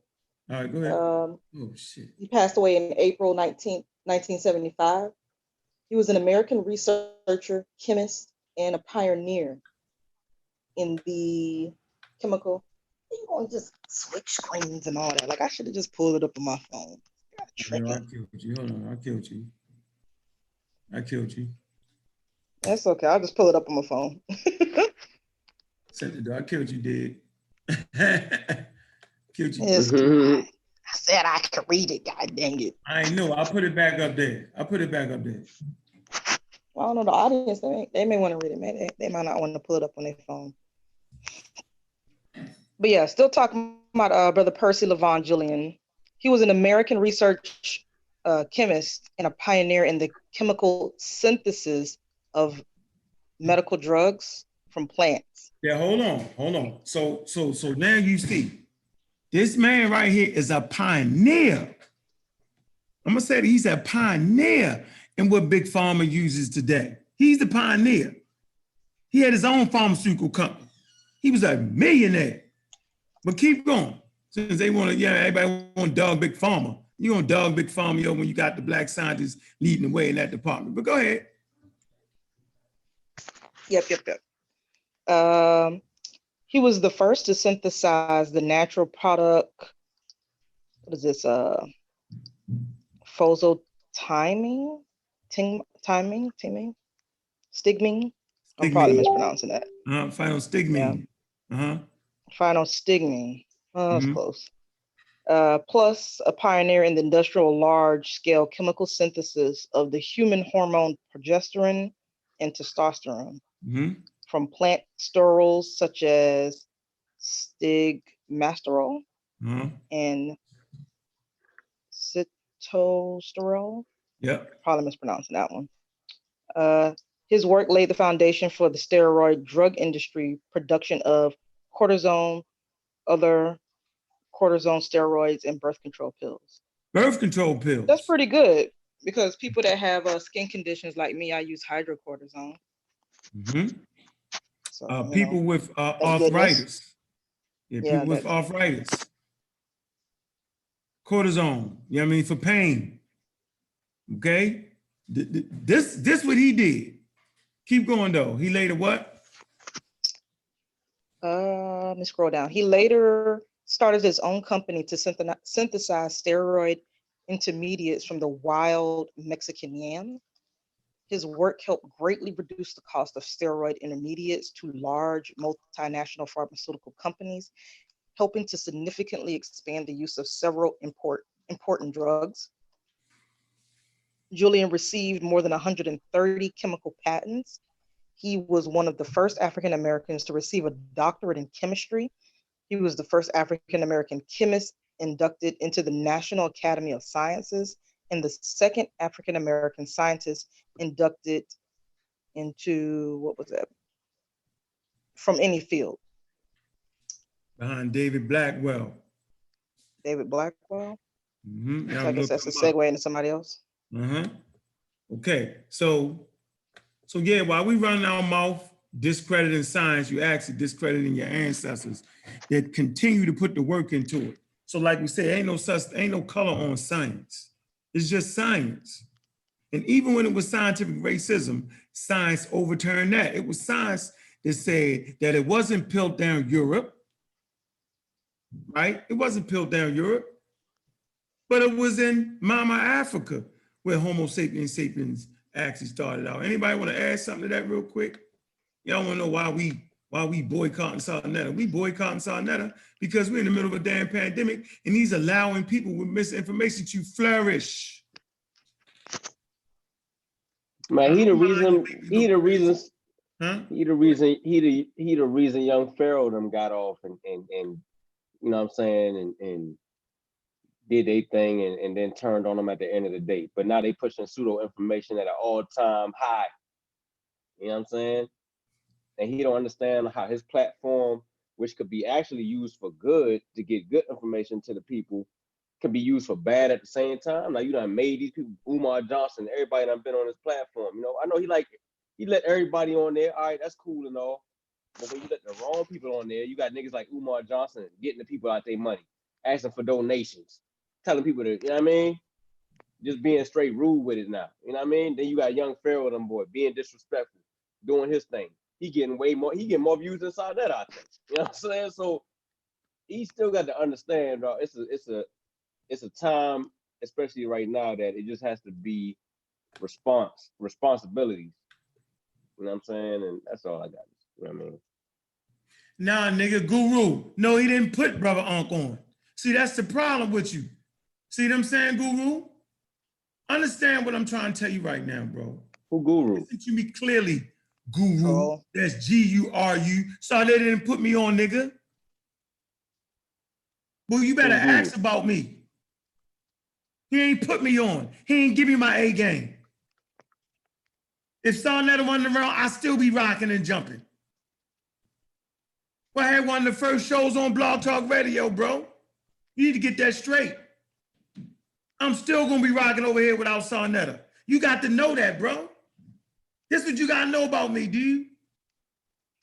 I truly don't care about how many people tune in to me. I just care about the right people tuning in to get the right information, bro. So they can take it back to their homes. Guru, he put us on. No, nigga, he just give me another platform to rock on. He ain't put me on. I'm the on. That's how. Nigga. That might be how he found out about you. You know what I'm saying? Hey, what was the name of your show you had? That was in Atlanta. Black Atheist Atlanta. I got my own. I had my own cable show, nigga. Like, get that. You better ask about me, nigga. I ain't no YouTube, nigga, bro. Bro, I had one of the banging shows on Blog Talk, the Nigga Love Unk Show, and the Conquer by Religion. That's straight, boy. You better go and get them archives. 500 shows of fire. You tripping? Said he ain't put me on, nigga. I used to fight Seti battles, me and Ishmael Law. What? Come on, man. I knew Seti before he did air lecture. You better get that straight, bro. You better ask about me, get your history right. Nobody put me on. Come on, man. Now, if I really want to talk about it, yo, my friends, I had enough sense to realize, yo, that I needed teams of people to do what we do. So you put people around you that's smarter than you, nigga. Don't get mad at me because I got some damn sense. Don't hate, nigga. Just participate. He put you on. Nigga, he put you on, nigga. If he never let me back on that, I'll be right over here rocking with 100 people all day, every day. All day, every day, dude. Boy, I'm like the motherfucking turtle. You ain't never heard the story about the turtle and the rabbit? Y'all know who won that race? Nah, man, what? Come on, man, put somebody on, nigga, you crazy. Well, this is scientific literary channel right here. We scientifically literate, and we're gonna run over top of everything this talking pseudoisms. Ain't my fault you don't know no better. Whose fault is that? That ain't my fault. Ain't my fault that you're in a house that took technology to build with government regulations. Ain't my fault you get in a car and drive to work with brakes that stop based off of government regulations. Ain't my fault you put your kid in a child seat that's government regulated. Ain't my fault that you drink water, whether it's bottled water or water coming from the damn plant that's been filtrated by governmental regulations. Ain't my fault you don't understand the difference. Ain't my fault starting at the dumbest rocks right about now. Don't get that. Ain't my fault. I'm giving you the real thing. Look it up. Governmental regulations, building codes, permits, These are all ran by governmental institutions. The water company, they have regulations. Ain't my fault. Stop hating, nigga, and participate. So that'll put me on. That nigga ain't put me on. Now, that's my friend. Now, I appreciate the boost he give us. You goddamn right. But at some point, you ain't gonna keep trying to humiliate me in front of 2,000 people, cutting off the real damn information. Who the hell does that in the middle of a pandemic? I don't mind being behind the 8 ball pre-pandemic. I don't mind that, because we're gonna always smash everybody out. Whether you get smashed in that moment or a day later on a damn replay, you're still getting beat down, because you're not gonna defeat the thing that built civilization. You're just never gonna get past that. Ain't my fault. Guru, he put y'all on. Yeah, I misunderstood you. Okay, explain yourself, Mr. Guru. He put us on what? Man, Put us on some bullshit. Oh, you gotta stay out the peanut gallery, man. No, I'm in the peanut gallery day on purpose. There's a peanut gallery day. What you told me? Stay out the peanut gallery, Kip. No, this is a peanut gallery today. We in all that. We in all the gallery. Because I want y'all to go back over there and tell that nigga, yo. Go tell Sarnetta, yo, that I love that nigga, yo. But right now, we boycotting his ass for putting together a bunch of bullshit in the middle of a pandemic when we can absolutely lose our life. We can wake up tomorrow and the same niggas on the panel now might not be there. Man, Sarnetta watching, man. Tell him call in, man. Call in, Sarnetta. Nah, he disrespectful. He ain't welcome. Disrespectful. Disrespect the system. He ain't apologize. Not calling no damn Sarnetta. I thought he was supposed to be for the black women, though. I thought he don't accept, you know what I'm saying, disrespect for the black women. But he come on here and disrespect the black. Where they do that at? It's called being a hypocrite. Come on, man. That ain't cool. You know what all that, man. This is a very simple thing, man. So Kyle, man, I appreciate that boycott, man. And it so everybody right here is a Sarnetta fan, bro. Look, I still wear yo. Come on with that. Look. Come on, man. What y'all talking about? It's my man, yo. But like I'm saying, yo, when somebody your friend, yo, sometimes, yo, you got to do an intervention, yo. That's what I'm doing right now. Look, bro, people losing their life. You bringing psycho babble on your damn channel. You got people talking about paint their rooms with lead. You know what I'm saying? Lead. And you're not stopping them and correcting them. Man, that's very offensive to me.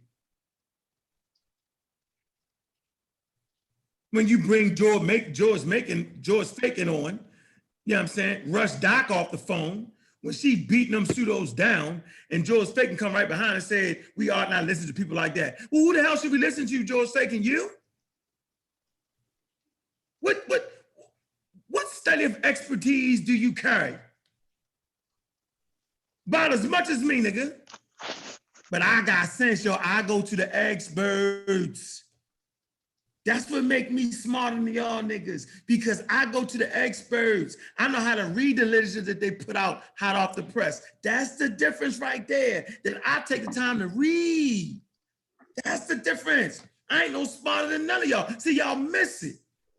I'm the regular guy, the regular dude. I just take time and read. I take a whole day and catch up on my reading, a whole day. I wake up 5:30 in the morning and read a little something. I read 3-4 pages. Yeah, so every day. I'm picking away at it. Everybody running 100 miles an hour making up shit. I'm taking my time. Man, boy, I tell you, man. You know, I think the people don't really like folks like us because we don't necessarily have a filter for truth, right? So when we say something, it's not based on an emotional response. I'm not trying to get you to give me likes or join my platform or send me a cash donation. I'm just trying to tell you what's real. And people don't want to hear that uncomfortable truth because now they got to change their reality. And so it goes back to the cognitive dissonance. People don't want to hear this shit because it don't fit into their worldview and their paradigm. And so you, as a messenger of this truth, automatically got to become an enemy because you're the person that's making me change. You see what I'm saying? Facts. Mm-hmm. Facts. That's real shit. To be real, on another point though, like, how do you want to be remembered? You know what I mean? Do you want to be remembered as somebody that was intentionally, continually for years, putting misinformation to your people front and center? Do you want to be a person that intentionally, made someone the poster child to tell other people to have their child room painted with lead? Is that how you want to be remembered? Our ancestors, we may not remember who they all are, and a lot of us are learning about them for the first time. But our ancestors, they were scientists, they were inventors, they were educators.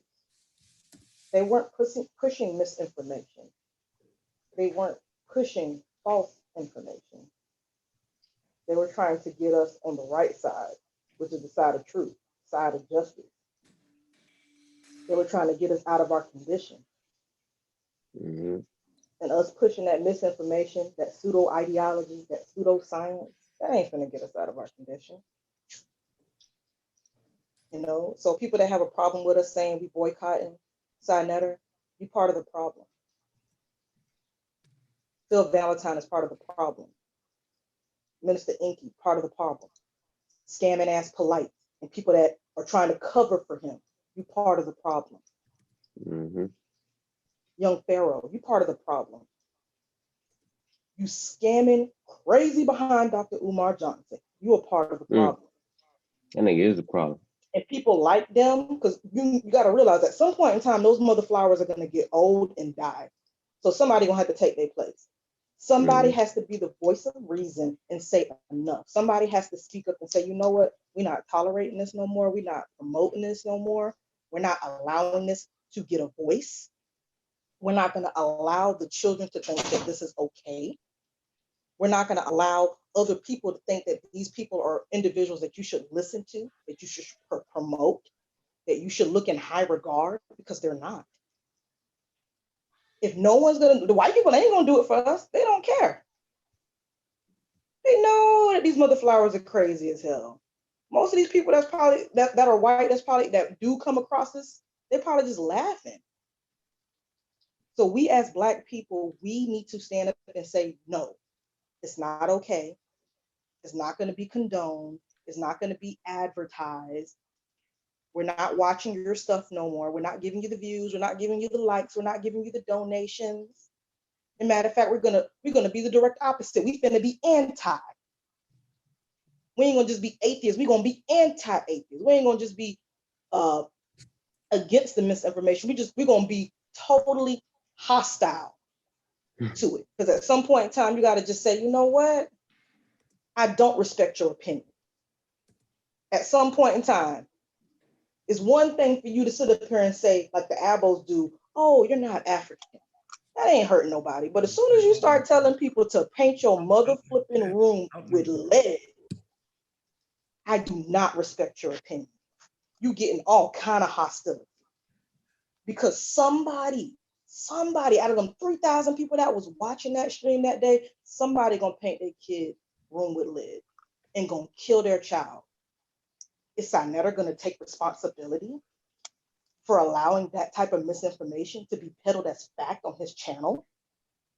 It's Dr. Feelgood Valentine going to take responsibility for him lying and saying that that was fact, that that was the truth, that people should do that when people's children die because he thought it was a good idea to tell people something that clearly shouldn't be doing. Like I said, there's got to be consequences to this stuff. I'm all for freedom of speech, but there needs to be consequences to this stuff. And this is a result of that consequence. That's all I wanted to say. Yeah, I agree with you, CK. And it's really the same thing. Like when you go to a crowded movie theater and you yell fire, that's illegal for a reason. You can't do that. You know what I'm saying? And that's what's being put out into our communities. We put this bullshit ass information out for people. We cause this panic, this pandemonium. Then it spreads into our community. And then we look around like, damn, what's wrong with our people? We the people who causing it. You know what I'm saying? And at some point, we got to step forth and be like, hey, this is enough is enough, man. Like, I get that it's a platform. So you want to have multiple views on your platform. But if you do have a platform like that, you got to be fair to both sides. You know, if a person tells somebody to put lead paint on their wall, allow people to call in and critique that. You know, don't just rush them off the phone and say that we can't question that. That's Dr. Feel Good Valentine, whatever y'all call it. You know what I'm saying? Allow somebody with some goddamn common sense to ask him some questions to show his flawed logic. You know, and I don't think that same energy is even given to the pseudos. Whatever pseudo comes out, it is what it is. But brother, come on there, Dr. Ma'at, come on there. Anybody who got Rob Bourne, anybody got sense. You know what I'm saying? They don't allow them people to talk. They cut them off. They rush them off the phone. You know, only way Rob Bourne, you know, he get real aggressive, and I appreciate that because he's forcing these facts out. We shouldn't have to do that. You know, we shouldn't have to force people to listen to what we're saying if people are there to get educated, you know? But just think about it too, though, Kyle. He has his channel listed as educational. I feel like that is the most disrespectful thing to do to your people, to lie to them, to say that your channel is educational, but you are pushing uneducated information. How is that okay? Y'all okay with that? All of y'all in the chat, especially you mother flowers that's saying that Unc is wrong. Are you okay with someone pushing misinformation, that's sitting up here saying that the stuff that they're putting on their channel, that they're promoting on their channel is educational when it's not? Because that's so much, that's insulting your intelligence, yo. That is insulting all of us. You can be entertaining and educating people at the same time. Mm-hmm. There are plenty of YouTube channels that's all they do is entertain. That's fine. If you want this shit to be nothing but entertainment, do you. But don't lie and say that your shit is educational. Don't sit up here and lie and say what you're pushing is factual. That what you're pushing is for the community, because that ain't for the community. That's for the death of the community. Painting your room with lead, that's death to the community. Telling people to heal yourself with some rocks, that's death to the community. If you want to improve, you want us to get better, you want us to get unity, you want us to get reparations, you want us to get a stronghold in this country, we need to promote education. Books that got sources in it, that's factual information, that can be backed up by evidence. Everybody need to be getting some kind of education. Try to encourage their kids, hey, try to get you your little degrees in here and all that. Try to get you some good jobs so you can try to contribute something to the world. Don't encourage them to be like these people that are broke, that ain't got no job, or because they don't want to get a real job like the rest of us that have to work 9 to 5, they'd rather sit on YouTube all day, or they'd rather sit up here and make up some fake behind product to sell you so you can give money to them when they product don't even do nothing. Don't even got a college degree, but you sitting up here making a bazillion books with false information in it. Craziness. All right. Let me show y'all something real quick. We're gonna always keep the knowledge flowing, right? For all y'all to doubt the halls of science, y'all tripping. How is it that we're over here in North America? The reason why. Hey, Chef, you want to add something real quick, yo? Where's Chef go? He been phased out. You want to add something, Kent? No, yo, y'all kicking that shit, yo. If I'm listening. Right. I'm just trying not to cuss, man. I'm over here. I give You know zero what I mean? fucks. I'm just like, man, you know, man, we got to keep that real information, man. I don't know how much we got to emphasize that. Like, if he don't understand that, then he don't understand English. You know what I mean? Like, it ain't disrespect, dog. It's you know. With that. But I think people have to want the truth, because like my situation was different. Like I wanted the truth. I actually went out seeking for the truth, and I ain't gonna lie, I snatched up a lot of pseudo books, and thank goodness I didn't read those first. I read the other books that I wanted to read the most first. But by the time I got to the pseudo books, I ran into y'all channel. You know what I mean? And I feel like that That's hurtful, That's hurtful when the majority of us as Black people, we just want the truth. We just are searching for knowledge. And then we end up running into books from Clyde Winters. We end up running into books from David Imhotep. We end up running into polite books and whomever. They try to make money off of our ignorance when we just really just want to seek the truth. We just really want to learn. We want to learn something that we ain't never heard about before. We don't want the false information. We want the truth. Now that's one thing. If they want to do some science fiction kind of book, cool, do that. But don't try to parakeet your book as something that's factual and you making up a gang of information and don't have nothing to back it up with. It's just crazy. Right. So, all right, right here, we got the Piltdown Man, right? Let me show y'all something. All right. Real fast, right? And you know what I'm saying? Yo, like, we in the middle, I mean, at a certain point, man, when Unc stopped joking and shit, when you got white people protesting against social distancing with masks on, it's time to pay attention, yo. You know, Sonetta, my friend, man, you gotta ask yourself, why, right? Is Sonetta and Unc going back and forth? You know what I'm saying? Like, I got love for this dude, man. Man, he supported me, you know what I'm saying? He did all that, yo. But you gotta ask yourself, why is one white people protesting against social distancing to get back to work, but got masks on? And in certain places, they trying to do the rally in their cars away from people.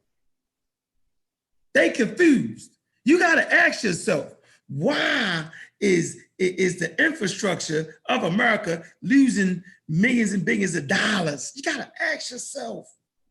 They love money.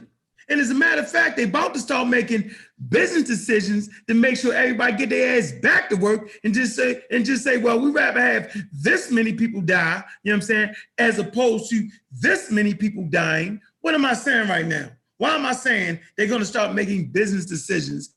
And the statement I made was they're gonna say, well, we'd rather have this many people dying than this many people dying. What they're starting to say is that practicing social distancing and not going to work, you know what I'm saying? Well, this many people might die, right?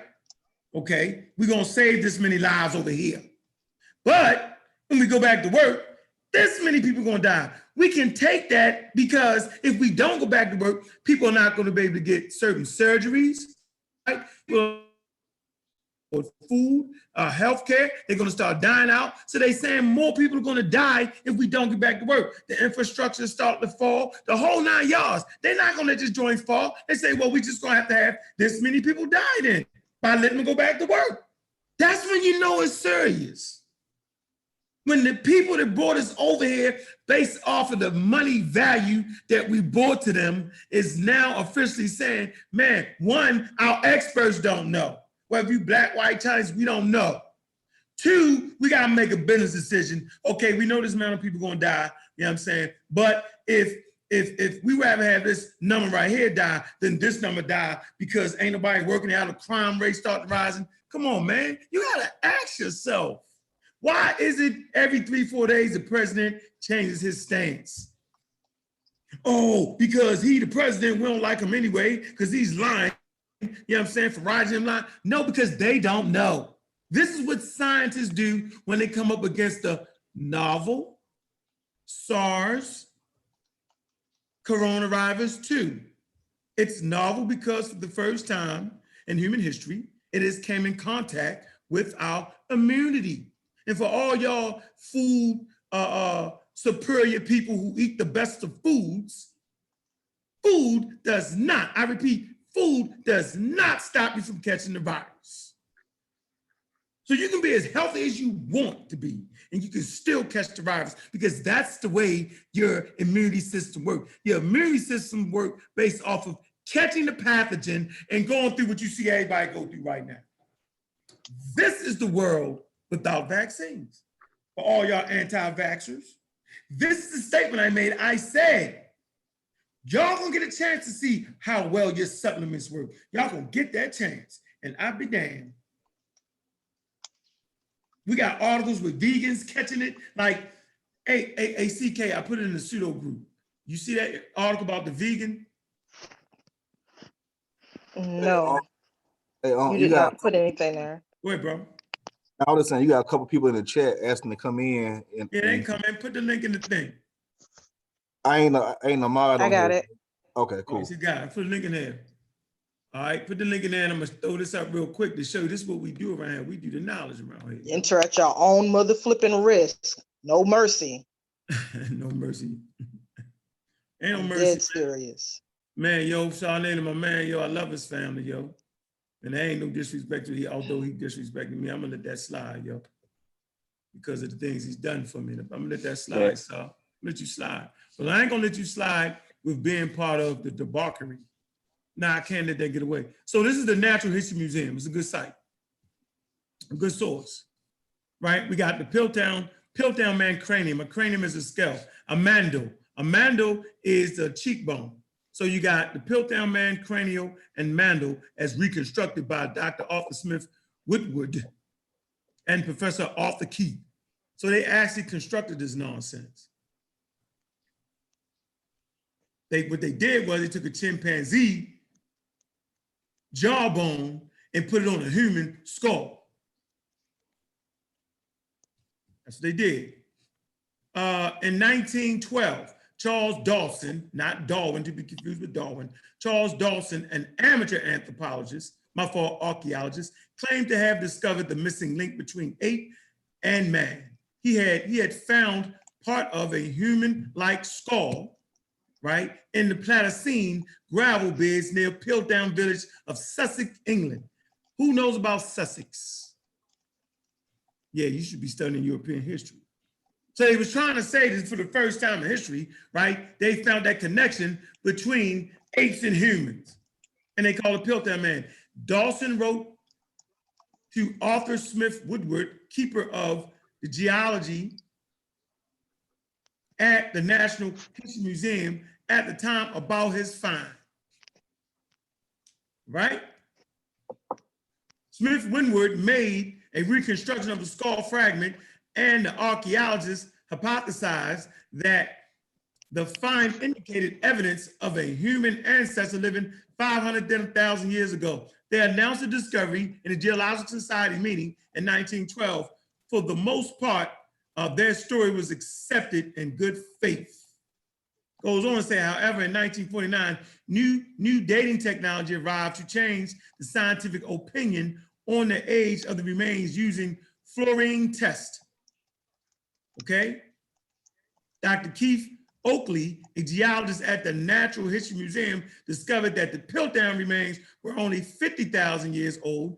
This eliminated the possibility of Piltdown Man being the missing link between humans and apes, as this point in time, humans had already developed into Homo sapiens form. Now, I want to move you to the Journal of Science. So right here, you'll see this date right here. This date for this article is, look real closely. It was published in Science, July 31st, 1914.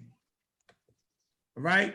And immediately in the Journal of Science, they're already fighting back. And if you read the article, y'all can type in Piltdown Man in the Journal of Science and get that.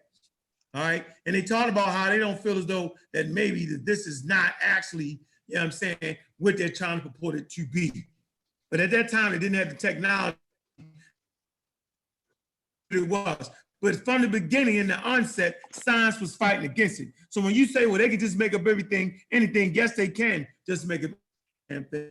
But they can't keep getting foolery.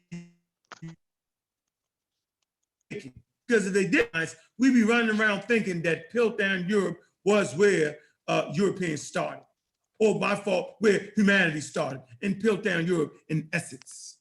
Can everybody hear me clearly? Yeah, it roboted it for a little second, but you good. Let me go back again. So if we did not have science, and its publication in the Journal of Science that was fighting back from the beginning, right? We would actually be standing here thinking that Piltdown Man, right, was the first human. And it started in Sussex, Europe, Piltdown Europe, if we didn't have science. So from the beginning, science was already fighting to make the correction. And at the end of the day, it was science that made the damn correction, not the dude on the street corner because he flowered the mouth coming up with all kind of things. That ain't what it was.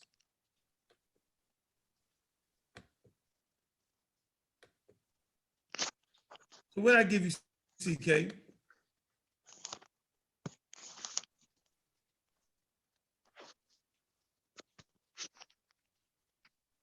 You said You what you didn't gave send her? me anything, But hold on, I'll be right back. I'm about to burn a damn house down. Oh, yeah, it did. What's going on, Malcolm? What's good, man?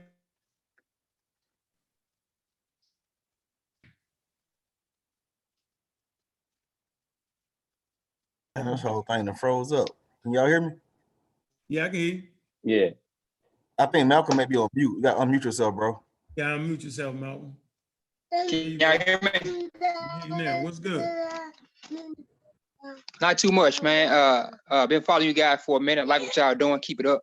I've been on Side Netter show a couple of times, and I noticed recently that he wouldn't allow me on the show. I'm not really sure. And this is not to take a shot at the brother. I don't know what situation he may have had going on, but you know, I had been letting him know, you know, Side, look, I'm a registered ICU nurse. I'm also a paramedic and a EMS lieutenant with the fire department. So I'm pretty well versed in science. And I'm also writing I just recently wrote a pandemic plan for the city of Memphis. You know what I'm saying? Black, African-American doing those kind of things in the city of Memphis. And I'm trying to get on this panel to let people know, you know, about this 5G crap and, you know, how and why we having issues with the spread of the COVID or coronavirus. I follow it daily. You know, I've been taking classes on it, gaining certificates. Now, I don't claim to be a master or a virologist, but I'm pretty well versed in science enough to know that, you know, the 5G and the coronavirus are not related. And I think one of the brothers on the panel did a show recently breaking down the differences in the radiation and how they were not related to the virus. But I know from a medical standpoint that viruses and radiation don't even have the same type of sicknesses. You know, you're likely to see from any radiation that may be harmful to you would likely cause nausea and vomiting, things of that nature. You won't typically see flu-like symptoms. Okay, so I did want to let my people know at one point in time, we were, a lot of African Americans did think that they couldn't get it. You know, this kind of information was running rampant in Memphis, which is where I'm from. You know, people didn't think that Black people could get it. And I'm sitting here looking like, why would, you know, well, that would be the number one reason, you know, that would lead to our demise. You know, if you think you can't catch something, you're gonna run right in the fire. And it's exactly what we're doing. And now the stats are showing that African Americans are one of the largest groups being affected. Man, that's so true, bro. I was telling Brother Uncle, I got a friend of mine, man, trying to be a nice guy and try to help her out. You know what I'm saying? Like, hey, you should probably get you some masks. You should probably sit your little ass down somewhere. Guess where she at right now? In the goddamn hospital with COVID-19. Oh, hell no. You know, and we don't take it serious, man, because you see all these different conspiracy theories, and once you realize, oh, that's fake, oh, that's fake, oh, that's fake, oh, this whole thing must be fake, and you don't take it serious because no one's pushing forth the importance of of self-quarantining and social distancing, wearing a mask, and decontaminizing, or contaminating your surfaces and all these type of things like that you should do. You know what I'm saying? And I think that's the one of the main reasons why you don't necessarily see it in the neighborhood. Like, I live in East Atlanta. I went to Walmart today. I think I was probably the only person in there besides the employees that had on the mask. Wow. I'm like, let me get my ass up out of here. Y'all folks is crazy, but like, I don't think people was taking it serious. But yeah, I don't know. I can tell you from hold on real quick. Let me say this. 221107. The question was, did the leakage discover older hominids? Yep. They actually found the Australopithecus And they named it Lucy because the Beatles song was on at the time. Yep. There you go. Man. Go ahead, brother. Finish. What about when? Go ahead. Oh, wait, my bad. Say mask won't protect you. No, the mask is to protect the people around you. Right. That's what the mask is for. So it's really an African idea, yo. Meaning I care about the people around me, that if I got it, if I'm asymptomatic, right? You know what I'm saying? Hopefully, the droplets that will come out of my mouth, right, won't affect you. If I cough, I sneeze, and now I was reading an article in the Journal of Science yesterday. It says just if you're active, just talking, can spread the virus. And possibly in the air for a few hours. But go ahead, bro. You were saying something. Let me say one thing before you go, Mac. I'm sorry, bro. Now, I know. So with the mask, you know, people don't realize that there's different qualities of masks. You got the N95, you know what I'm saying? You got the regular surgical mask, I think that's right around 60% penetration. So like different masks have different layers of penetration.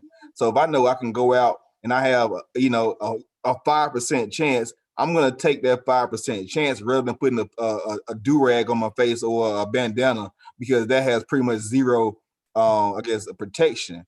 And so we got to educate ourselves about what is the right kind of mask. And like you said, there is a possibility with those N95s or some penetration. Yes, of course.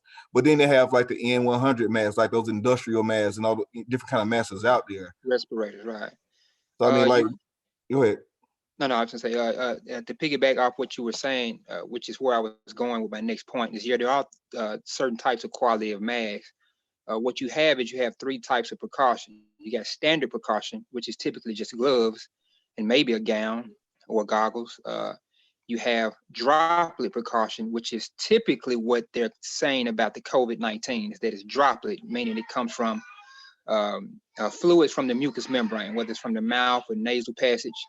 And then you also have airborne precaution. Now, COVID is, while it's typically droplet precaution and you wear your surgical mask, that's typically what they say is pretty good for people not catching it and to protect others from catching it from you. The N95 is typically when it's aerosol. And you will typically see aerosol particles, which is, I think, less than 5 micrograms or some of that nature. You'll see aerosol particles from this particular illness when you're doing certain procedures. So medical personnel, like many of my employees, when they do intubations or when they put endotracheal tubes in people's throats, when they put people on CPAP, continuous positive airway pressure devices, or BiPAP, or just simply putting them on a bag valve mask when you're breathing for them, that breath may be aerosol and create smaller particles. And so for healthcare personnel, this is why they wanted them wearing N95, or your nurses who may be in the ICUs, or some of your anesthesiologists and anesthetists, they would have to wear certain masks so that those aerosol particles, which are typically droplet, but now because of those procedures, it'd be an aerosol. So you're right, there are multiple grades of masks, and therefore they serve different purposes. So yeah. When they was cleaning up like the ER rooms, right, and they was going back and testing, they was finding fragments of the pathogen, right, still left in the room. That's after they cleaned it all up. It was in areas that it would have had to been airborne to get there, right? 2-3 hours later, like I'm reading these journals. And so it's a novel thing. So it's new. They learn it as they go.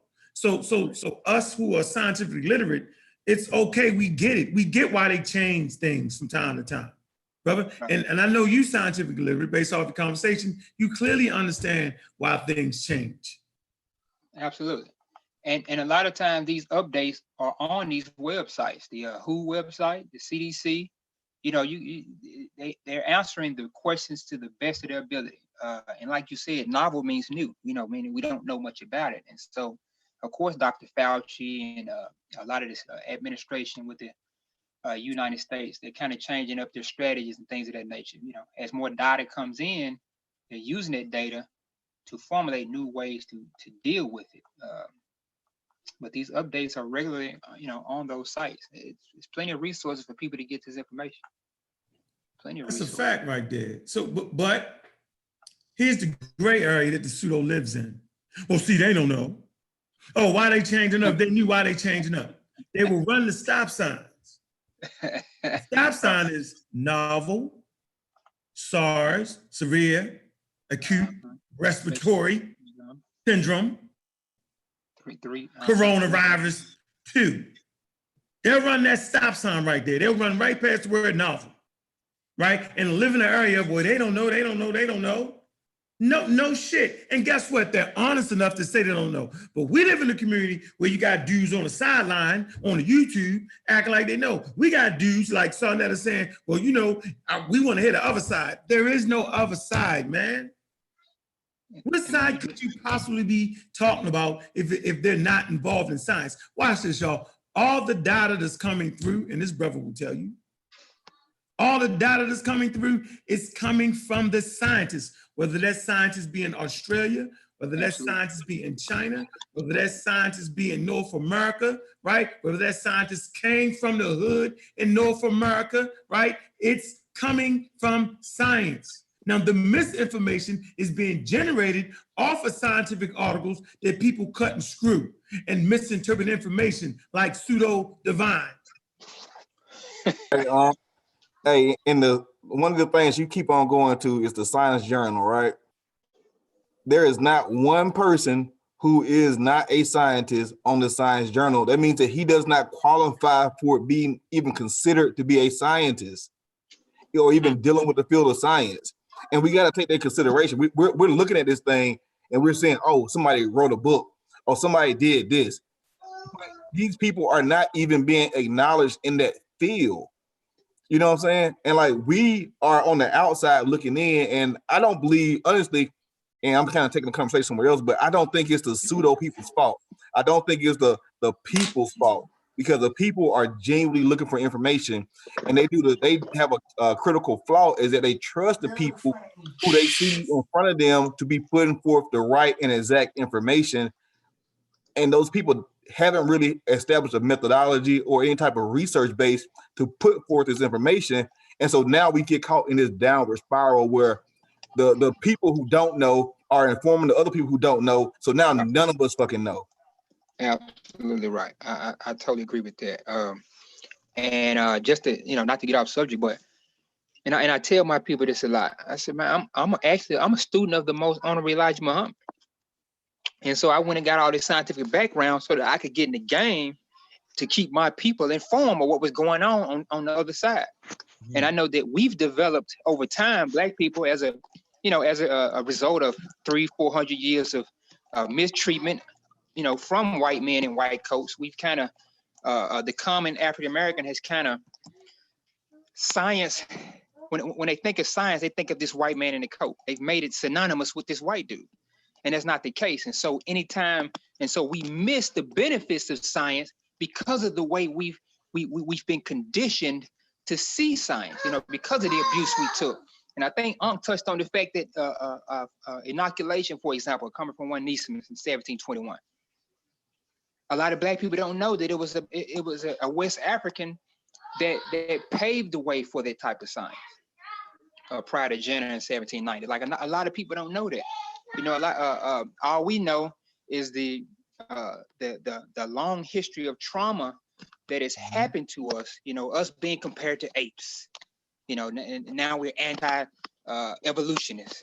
Because of that, a lot of that misinformation. And quite frankly, a lot of us have become anti-vaccine vaxxers just based off the Tuskegee experiment, which had nothing to do with vaccinations. We just knew it was a needle involved, and we assumed that people was given syphilis, which somehow became synonymous with vaccination. It's because we're scientifically literate, and we got to do something about that. We got to change. We got to change the game. Now we changed the game, and we serious about what we do over here. So it's not about the views, and I can respect the fact that a man need to feed his family. Right? And I'm telling you, this for you, Sarnetta, I'm telling you, man, the people gonna keep watching you, man. They're not gonna stop watching you, bro. If during this pandemic, yo, you give updates for real information. So like I was really expecting, and I gotta directly address this. Sonetta keeps saying, well, you just want to have I'm a raw squad information on there. Yeah, nigga. You just want to have pseudo killer information. Yeah, nigga. No shit. You damn right. If it was left to me, I'd kick all they motherfucking ass off the goddamn channel. But it ain't up to me. Right? Now, pre-pandemic, nigga, you can have all the fruitcakes you want on your channel. And I come over there and you line them up and I smack them upside their head with some real shit. That shit was dope and cool. It was fun, remember? On Kemet trial, the Kemet on trial debate, the evolution debate. Y'all go check out Brother Polite presentation on that. He was out of his mind. All right? Okay? So, man, all that shit was real cute and cozy. Right? And I told y'all, man, I was like, man, this shit is a little dangerous. But dude, this shit came to fruition. Right now, we can't play that game. So now they still gonna watch you, bro. If you put the pseudos up there and allow people with real information to address it, people love that. And then you gotta have time when you just address the real shit. All that government, y'all trust the government. That's some psycho babble, bro. We trust the government, nigga. I don't even trust human beings, let alone trust the government. You got to prove to me. So based off of drinking water for 53 years, you know what I'm saying? I trust the regulation they got on the damn water. And even with that, they still can make mistakes because there's an element of human error. And we all do it. So I'm saying, bro, this is an intervention for you, bro. Stop playing with your own life, okay? Your immune system is compromised. See, let me tell you something. This is what I learned. And I'm gonna give y'all this damn good example. Watch this. So, being from Baltimore, right, I put a rule in effect. There will be no drugs sold on my mother's block. And I went all the way in on that idea and concept. And I did it because I knew one day I would have children that would be on that block and I didn't want them affected by it. Because if I didn't take care of that back then, the shit would have bit me in the ass. Now I know y'all saying, well, damn, nigga, you sold drugs or else. Yeah, nigga, I took that shit down in front of the Korean Bryce's. It's called the Hilltop. I took that out the community and put it right there. That's how I did my thing. But the point is, y'all on these shows saying crazy shit, and it's gonna be one of your aunts and uncles, one of your little nephews that go out there and get their ass murked by the damn virus because y'all misinformed them. Oh, well, you know the food is your protection. Oh, you know Dr. Saban was right. Oh, yeah, that's what's gonna happen. Just like that. How many people tune into that? How many people is listening to Ferrell and hate the very words that I say? Think about how many people hate me. How many people hate the pseudo killers, the Amaral Squad, the Mossy, MBK. Love Pharaoh because he's young. This nigga is spitting fire right now on y'all. And all of them hiding some damn way. All your soothsayers, all your natural herbologists, they shaking in their boots. You know, they walking around trying to stick their chest out all around looking like around. we hurting their pockets or something, man. Man, we ain't hurting them niggas' pockets. We ain't hurting Sarnetta pockets. People is tuned into Sarnetta. They love Sarnetta. Man, we all why so mad? Then why they so mad, huh? Like, I mean, if what we saying isn't a threat to them, why are they so hurt? It's like, bro, we ain't saying nothing but the truth. We ain't making up lies about them. We ain't saying, oh, you went. It is a threat. Because you disagreeing, like, bro. You disagreeing with their. They feel people's that perception. Yeah, they feel like that's like telling the motherfucker that Jesus ain't real. You shattering their perception of things. They can't deal with reality. Did you just say motherfucker? Oh, hell no. I think she meant mother flower. On Sunday. On a Sunday? Of all days she choose to curse, it was on a Lord's Day. Lord rose on the third day. You're an atheist for real. Crazy. But that's just the truth. We shattering their perception. We shattering their hopes and their dreams. When you hold somebody in such a high esteem, you put someone on the pedestal. Oh, I really respect this person, and you're coming into the realization that, yo, like this person isn't a respectable person. Like, oh shit, I feel duped, I feel conned, I feel misled. I supported this person, I gave them money, I gave them views, I did this, I donated, blah, blah, blah. Like, that's how some of they don't want to face that reality. But he So feels like instead of facing that, they rather come at you. he feels like we banging on him. It's like, no, we banging on the information. You know, if you a cool dude, then you a cool dude. But that information, we gonna tear that shit apart and we gonna rip it up and throw it in the trash. Nigga, lead paint, that's getting thrown in the trash. We gonna tell them, boy, don't paint the churn house with that. Don't listen to this crazy ass dude. And it's in the trash, but it ain't a personal attack. It's an attack on the information. We attacking the stance that you've taken a stance, Sarnetta, that we're attacking. That's it. Now, the disrespect to CK, the way you flipped out yesterday, yeah, of course dudes is gonna have an issue with that. We'd be less than men if we didn't have an issue with that. You feel me? So yeah, I felt so. I wasn't on the panel, but I felt some type of way about that. You know what I mean? Like, as a man, you could have handled that better. You know what I mean? So that's what it is. You definitely could have handled that better. But I ain't with telling grown men how to act. You know what I mean? If that's what was in your heart to do, you know what I mean? That's you. You old. You know what I mean? You older than me. You feel me? So you know how you want to carry yourself. If you feel as though that's an appropriate response from you as a man, then so be it. You feel me? It's just something I wouldn't have did. You feel me? So that's all that is. But I would never tell a grown man how he supposed to respond. What's up, Wujawu? And another point, the stuff about Wujawu. Wujawu admitted that he made that error. Even in the video that you played on your channel, he admitted to the error. So like that whole, like it really debunked itself.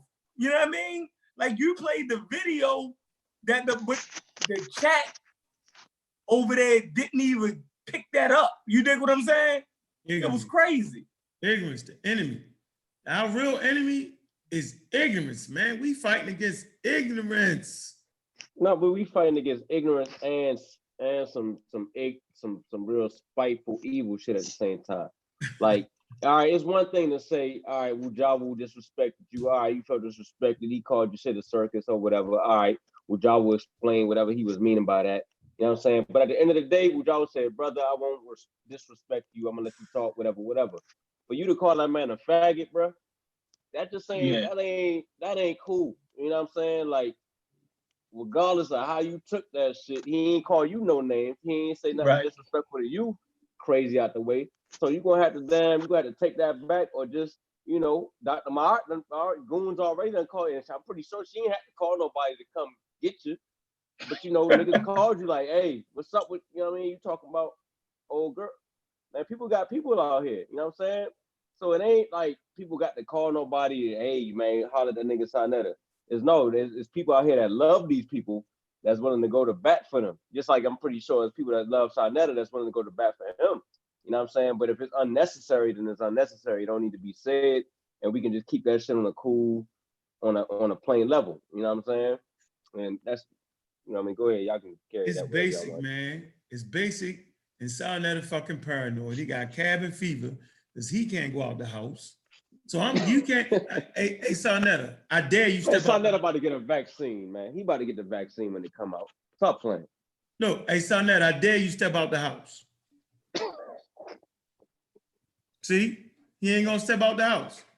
What's going on, Sean, man? Mossy Clan Warrior, man. What's going on with you? And we Sean, what's up? Raw Squad, Wuja in the building. What's going on, Sean? Want to add something to the discussion?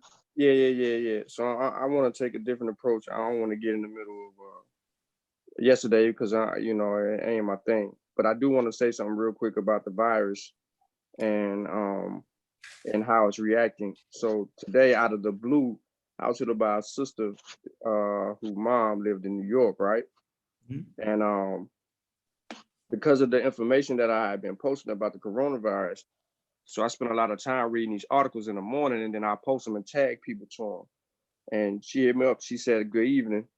She said, "I sent you a friend request. She says, I'm on a strong quest to gain information on this coronavirus. It has taken my mother's life.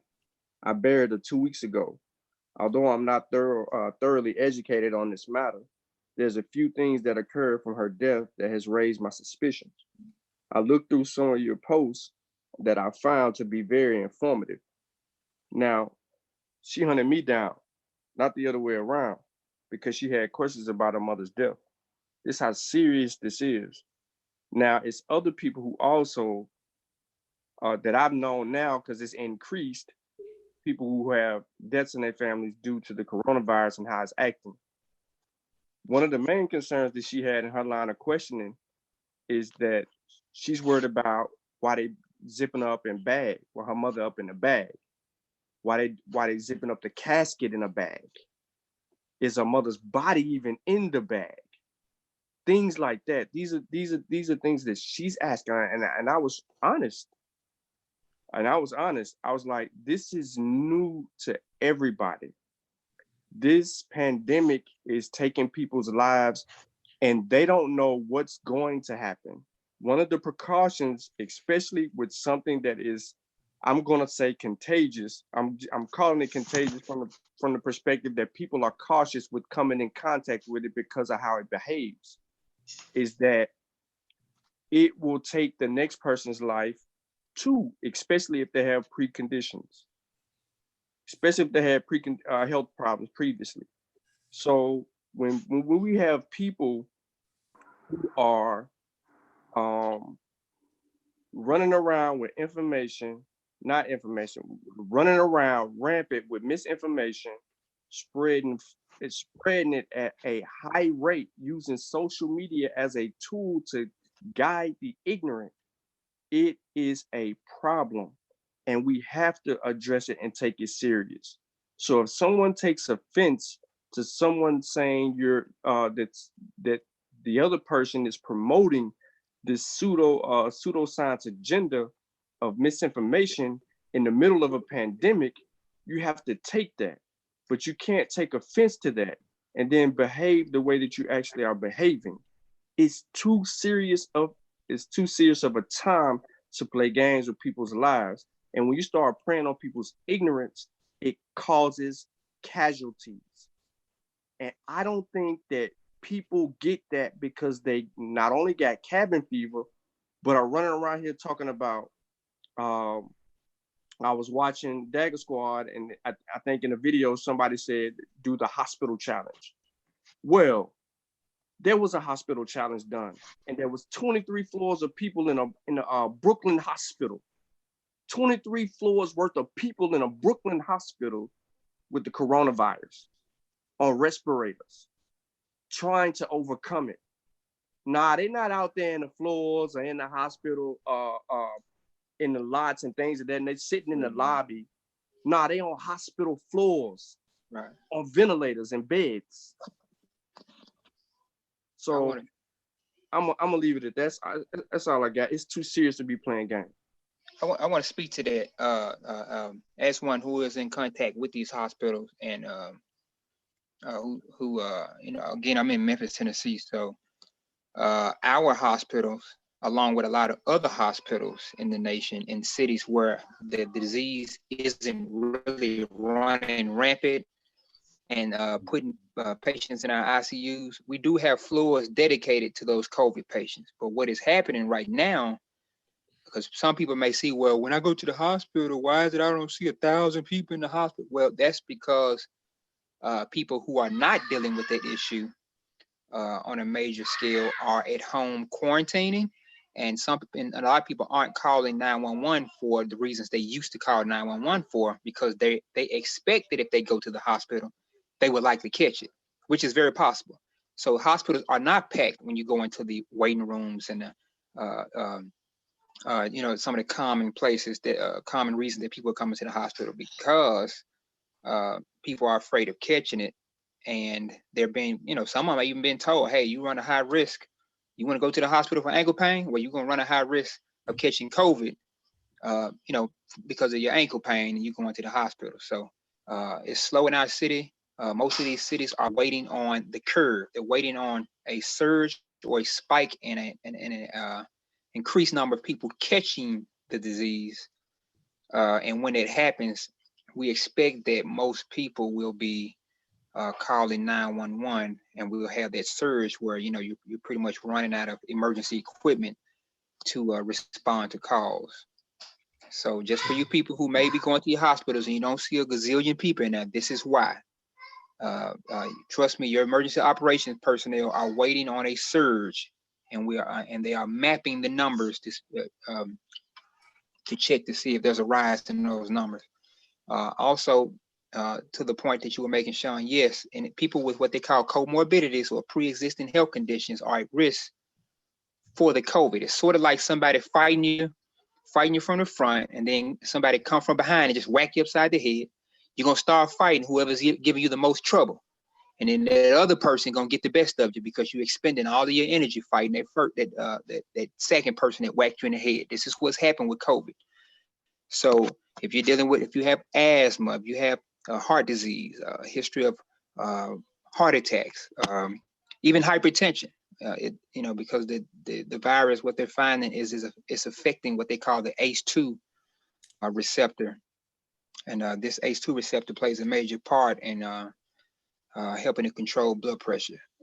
So we know African Americans suffer from hypertension at higher rates than a lot of other people because of our diet or practices. But yeah, good points though.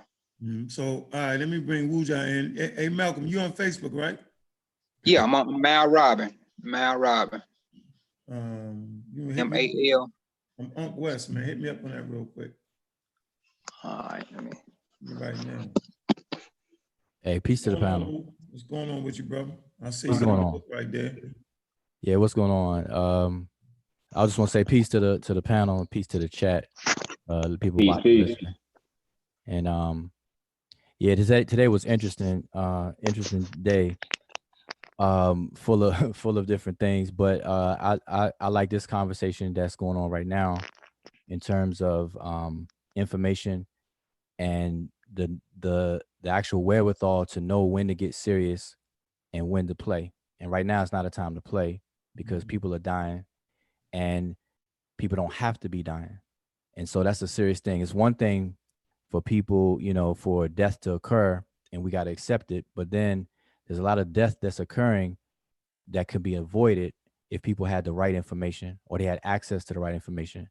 And so this is not a time to play games. It's not a time to be petty. It's not a time to, do some petty, immature stuff and all this other kind of behavior that's going on that I've seen today when we're in the smack dab in the middle of a pandemic, and several reoccurrence and outbreaks. Just today, they announced that, some places in the UK, people are getting reinfected and there's been a resurgence of spikes of new cases. And so this stuff is serious. And like I said last night on this topic, when the vaccine so-called debate occurred, which was mid-December of last year, that couldn't have been better timing because at the time of that debate, so-called debate, the SARS-CoV-2 was not known. It wasn't announced as a pandemic, none of that stuff. Matter of fact, China was still working out the details and wasn't really sharing information at that point in time. And so had that discussion went a little bit different and went strong force at that point, that would have been right on time and prepped everybody for what's occurring right now. And so because it wasn't, in the way that the conversations unfolded afterwards in that kind of environment, today among us in this so-called community we have, social community, people are not taking it serious. People are actually entertaining things that have nothing to do with viruses, period, let alone SARS-CoV-2. And I'm talking about the whole 5G conversation and all that silliness that's going on. We're actually entertaining it while people are dying. At first, SARS-CoV-2 was a hoax. Then it became real, but Black people were immune. Then all of a sudden, it's man-made and made specifically to target Black people. So it's like people are flip-flopping everywhere, which way you look, and we're entertaining all of this collectively. You know, I'm not entertaining, but I'm saying just us collectively, we're allowing that to be entertained and discussed and take up our time. And meanwhile, people are dying out here. A lot of people by now know somebody who either contracted the virus and suffers from COVID-19 and may be recovering, which is a good thing. But some people actually know people who have died from this. You have comorbid conditions.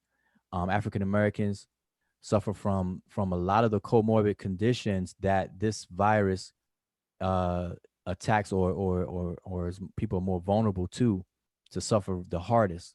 And the brother did an excellent job mentioning some of those, or maybe one of those, but one that I didn't hear, maybe I didn't hear, I may have mentioned earlier, is obesity.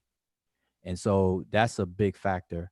Matter of fact, that's actually ranked as number one above even the other ones, due to complications, like with the ACE2 receptors, as the brother was saying. And then people on medications, you got ACE2 inhibitors. People are taking these medications for hypertension and stuff like that. That's producing more of these ACE receptors for these viruses to latch onto and to infect them even worse, causing cytokine storms where your own immune system is killing you. And so people talking about boosting your immune system, but they're not even knowledgeable enough to know that in your effort to boost your immune system, you may be prepping your body to have a cytokine storm where these cells are going to be alerted and signaled to kill your tissue and kill you. And people are not looking into this and studying the immune system, studying the intent of vaccines and stuff in the first place, to even have these kind of conversations. This grown folks conversations. This is where, you know, we can make light of it a bit because we don't want to be all stiff and stuff like that. But, you know, there's a time to play and there's a time to get to business. And so this is the kind of conversation I like to have, despite of the immature pettiness and silly stuff that I saw going on today and in recent days. So I just want to say that. And also, I just want to share some with y'all. My sister is ground zero. She's a urgent care nurse. She's a nurse.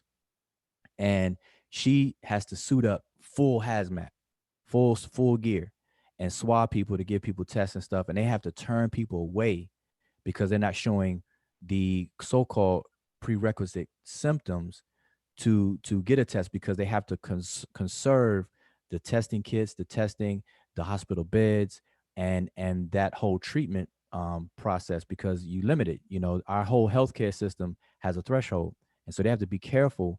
And so they have to sit there and decide who to turn away and who to tell not to come in, who to tell, like, they have to screen them and ask them if they're suffering this symptom, that symptom, that symptom. And if so, they're telling people to stay at home and assume you have it. Although you haven't been tested, it's safer to assume you have it, quarantine yourself from other family members, and also assume that they have it. And then if you can't breathe, if you have a respiratory problem to the point where you can't breathe, then you reach the threshold where you come into this process. And that's sad. And so people that are being treated, one day you're with them, they seem to be all right. They may be suffering. They have these certain symptoms and things. And then 7 days later, they're gone, passed away. And this is things my sister has to go through. Yeah. And one of the key things about what you said was those people that are not going to the hospitals, they're not on the actual books, right? And so, like, the number of people who actually have contracted this COVID-19, they're only counting the people who get admitted into the hospital that have been tested and, you know, it's official cases. So now you got these people who are not going in, that have these symptoms that pretty much possess this virus, and they're self-medicating. And if they have light or medium symptoms, they typically feel better within a couple of days. And then they go reintroduce themselves into the population without properly quarantining themselves. And so now we got a bigger problem than, you know what I'm saying? Because we don't necessarily understand. Like, people are not sitting down over dinner and talking about, hey, let's talk about quarantining for COVID-19. I don't know anybody who does that, you know what I'm saying, except for us, really. And I don't think that the information is necessarily in the community for us to make well-informed decisions about our own livelihood. And that's what my concern is, just getting the information out for the people to make this a dinner time conversation. You know what I'm saying? Yeah, that's man, that's beautiful. But I just want to share this too. Also, that well, these numbers, I just want to give people some little bit of insight on these numbers. So y'all just be a little patient. Just give me like 2 minutes, 3 minutes. And I say 2 minutes, and you know I mean 5 minutes. But let me just go over these numbers real quick. And these are stats, but that's an important point that you made about the numbers. People are not being tested, and they're not being counted as cases, but yet they're self-medicating, and when they feel a little better, they're actually even maybe asymptomatic or just minor symptoms, they're getting around people and spreading it, and that could be very, very dangerous. But just to bring everybody up to date, because I don't know if y'all did this, and if y'all did, somebody stop me. But the total number of reported cases of people infected with coronavirus worldwide is 2.4 million now. 2.4 million. The death toll worldwide is 165,000. Those numbers, out of those numbers, 625,000 have recovered. So now, out of the active cases, these are people who are still active, currently infected, officially currently infected with the virus. There's 1.6 million of those, and I'm just rounding numbers. 1.6 million. Out of those active cases, 97% of those are fortunately have mild condition, and mild condition is defined as not being hospitalized. All right, or you may have been seen, but you get what do you call it? Discharged pretty quickly. All right, so that's 97%.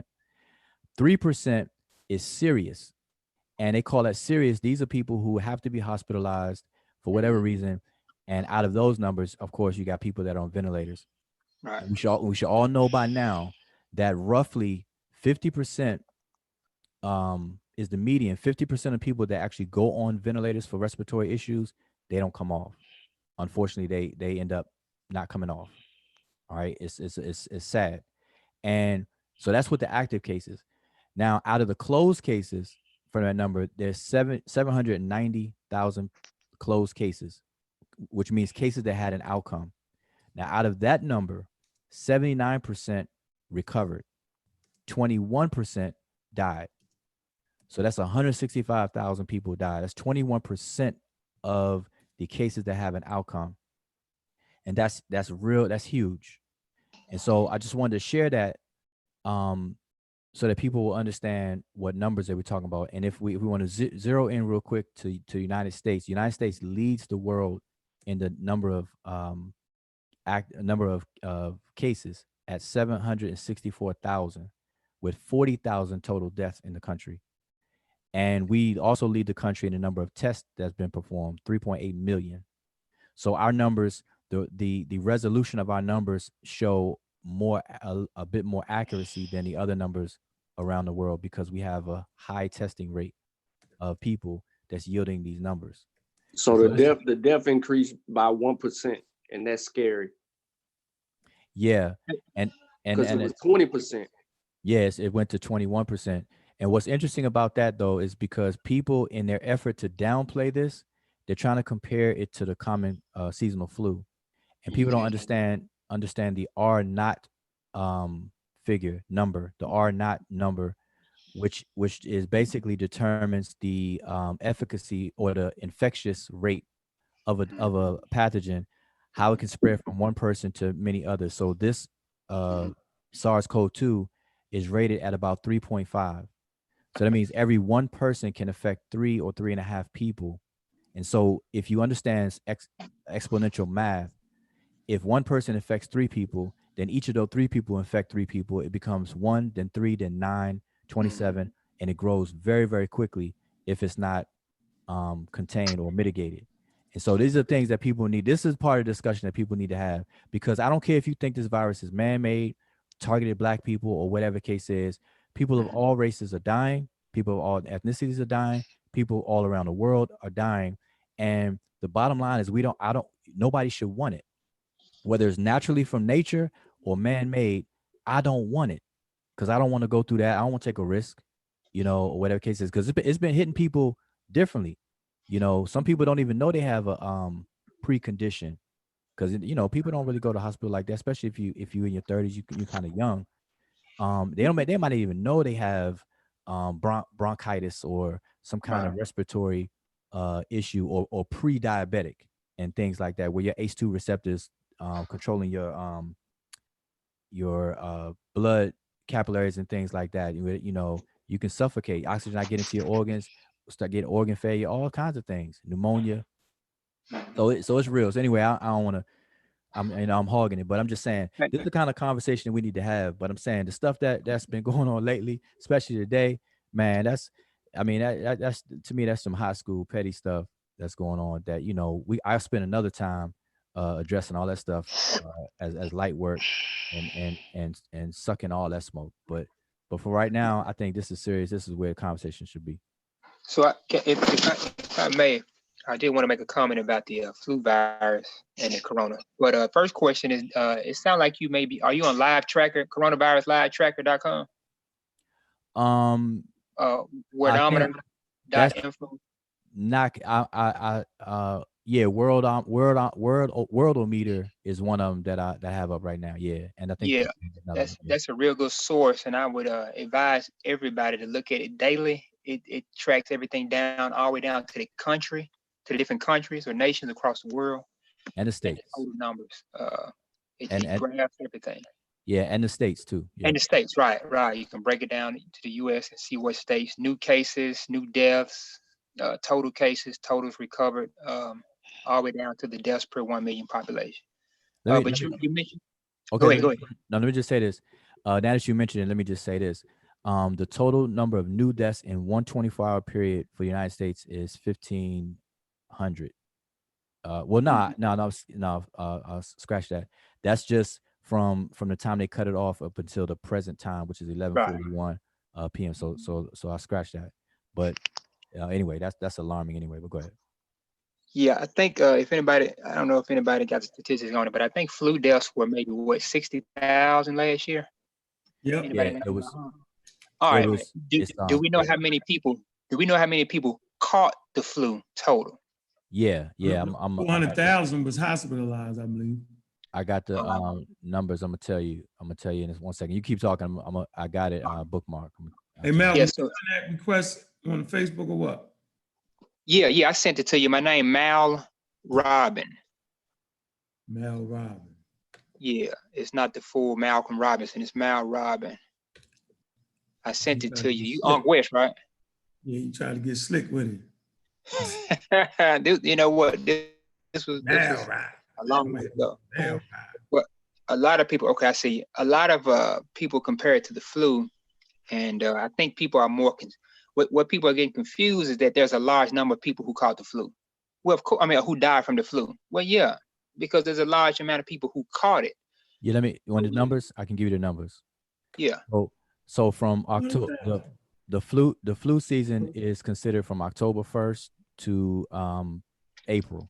Okay, that's the average flu season. And so from October 1st of last year to April 4th of this year, which is just happened, 39 million to 56 million people caught the flu. Right. And out of that, 24,000 to 62,000 have died. All right. So I don't know if y'all want to take the averages of that or not, but if you take those deaths and divide it by the number of people who caught it, you should get a mortality rate. Are we correct? Yep. Point 02 or something of that nature, right? Yeah. With the COVID, if the same amount of people, 39 to 60 plus or 50 plus million people caught COVID-19, do you know how many? It'll be well more than 60,000 people dying. So the mortality rate is much higher with this. So we got to stop comparing it to the flu for the people who are listening. It's not the same. Not to mention we have flu vaccines. That's a not fact. to mention we can pinpoint and tell you when or what season of the year the flu will be here. Mm-hmm. We know a lot about the flu. We know nothing about the disease. So stop pushing it off because you don't see that 60,000 people in America have died from the flu. You're gonna be talking. I'm gonna get a number. If the flu was SARS-CoV-2 with these same numbers I plugged in, that means 1.6 million people would have died in the United States right now. Woo! And that's So right now, SARS-CoV-2 is almost 10 times as lethal than the seasonal flu. They call it the infection death. They call it mortality rate for these viruses. That's what people don't understand. People are looking at what people have done. This is just my experience. People are dividing the total number of people in America, United States, which is 350 million, by the death rate, and coming up with that figure, and they're misusing it. That's not how you do it. You're supposed to deal with the people who are confirmed to have contracted it, divided by the death. Hey, that's how you get the. I want to give y'all another number though. As of right now, and this is why they call in New York the hotbed, they got almost 18,000 deaths. 200, almost 250,000 people, been confirmed with this, and they got almost 18,000 deaths. Then you got New Jersey, they got like 4,000, Pennsylvania with 1,100, Michigan with 2,300, Massachusetts 1,500, 1,200 deaths in Louisiana, 1,200 in Chicago. In Illinois, 1,000 in Connecticut, 1,100 in California. And then you got all these other places with limited, about 100. You got some with 2, like Wyoming. And if it just get in the right area, it's gonna do its thing. So we gotta quit playing with this, because people are getting infected and people are losing their lives. And like Joe said, I got 6 people in the medical field that have to go to work, and they can't be at home because they all in the medical field and they gotta suit up and deal with it. And one of my cousins right now works damn near around the clock at Vanderbilt Hospital, testing and treating people, and on that floor dealing with that 24/7, yo. Like she says she's sleeping barely. And then, they got to stay on high alert because, they got to have all this protective gear and all this extra stuff. And then it's new cases being identified. And right now, Nashville, it's not a super duper amount of people, but the cases are increasing. And like I said, I did a live about this where a coworker had contracted it. And at first they turned the coworker away. And the coworker went to ER and, was diagnosed at that point the second time. And, they had, they were overweight, and they had to go in, they had problems breathing and all of that. So they had to get help, but slowly but surely they recovered. It took about 3 weeks of recovering for that person, but they recovered now per se. But they're at home, and they stuck to being at home because they run a risk of contracting it again, so to say. But they're at home now. But it was a dangerous 3 weeks for that person fighting it. It's dangerous period. Let me read this post real quick. All right. So I posted a link in the I'm a Raw Squad group about Boycott and Sarnetta during the pandemic. And so Mike Loud, he said, but you are spreading the worst information about it. SAR is giving various people with various views. You might not agree, but you really be having the worst info anyway. You call everybody pseudo when it's you that has the pseudo in your teachings. Goes on to say, I've been watching y'all for years, and there's a reason Polite and Umar are able to scam the people. It's because the information they share is solid. People trust them because the information is right and correct. For the most, let me see, damn it. For the most part, your stuff. So I just simply responded and said, hold on, let me get this right and say how I responded. Can't even respond to people like that. Yeah, you can't watch. I say, I'm gonna let you think what you said made sense, right? And with that, and he said something else, bam, bam, bam. Then I said, keep that to yourself. It might cost someone you love their life. Just like that. It's easy, it's basic right there. So I'm not you know what I'm saying? Right about now, yo, I'm dead serious about what I'm doing. Not to say I wasn't serious, right? But at this point, I don't got no friends because the very information that you might put out might cause my little cousin to lose their damn life. Fact. I'm not all that friend buddy shit. That's not working for me right now. If you're not on the right side of history with the proper information, the proper methodology, right? And if you're not scientifically literate, you know what I'm saying? Man, get the fuck out my circle. Fact. Use my French. Like, I ain't got time for that right now. See, I really care about the lives of the people. This from day one. And I care so much about the lives of the people that I took goddamn default over the last 15 years. I'm talking about volunteering around here. There ain't anybody getting paid for this.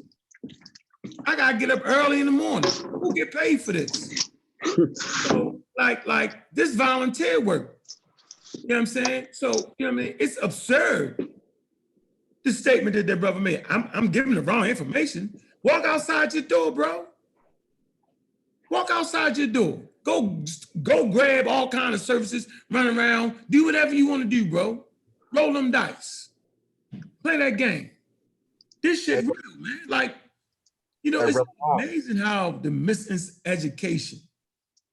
Well, brother, it goes to the thing, right?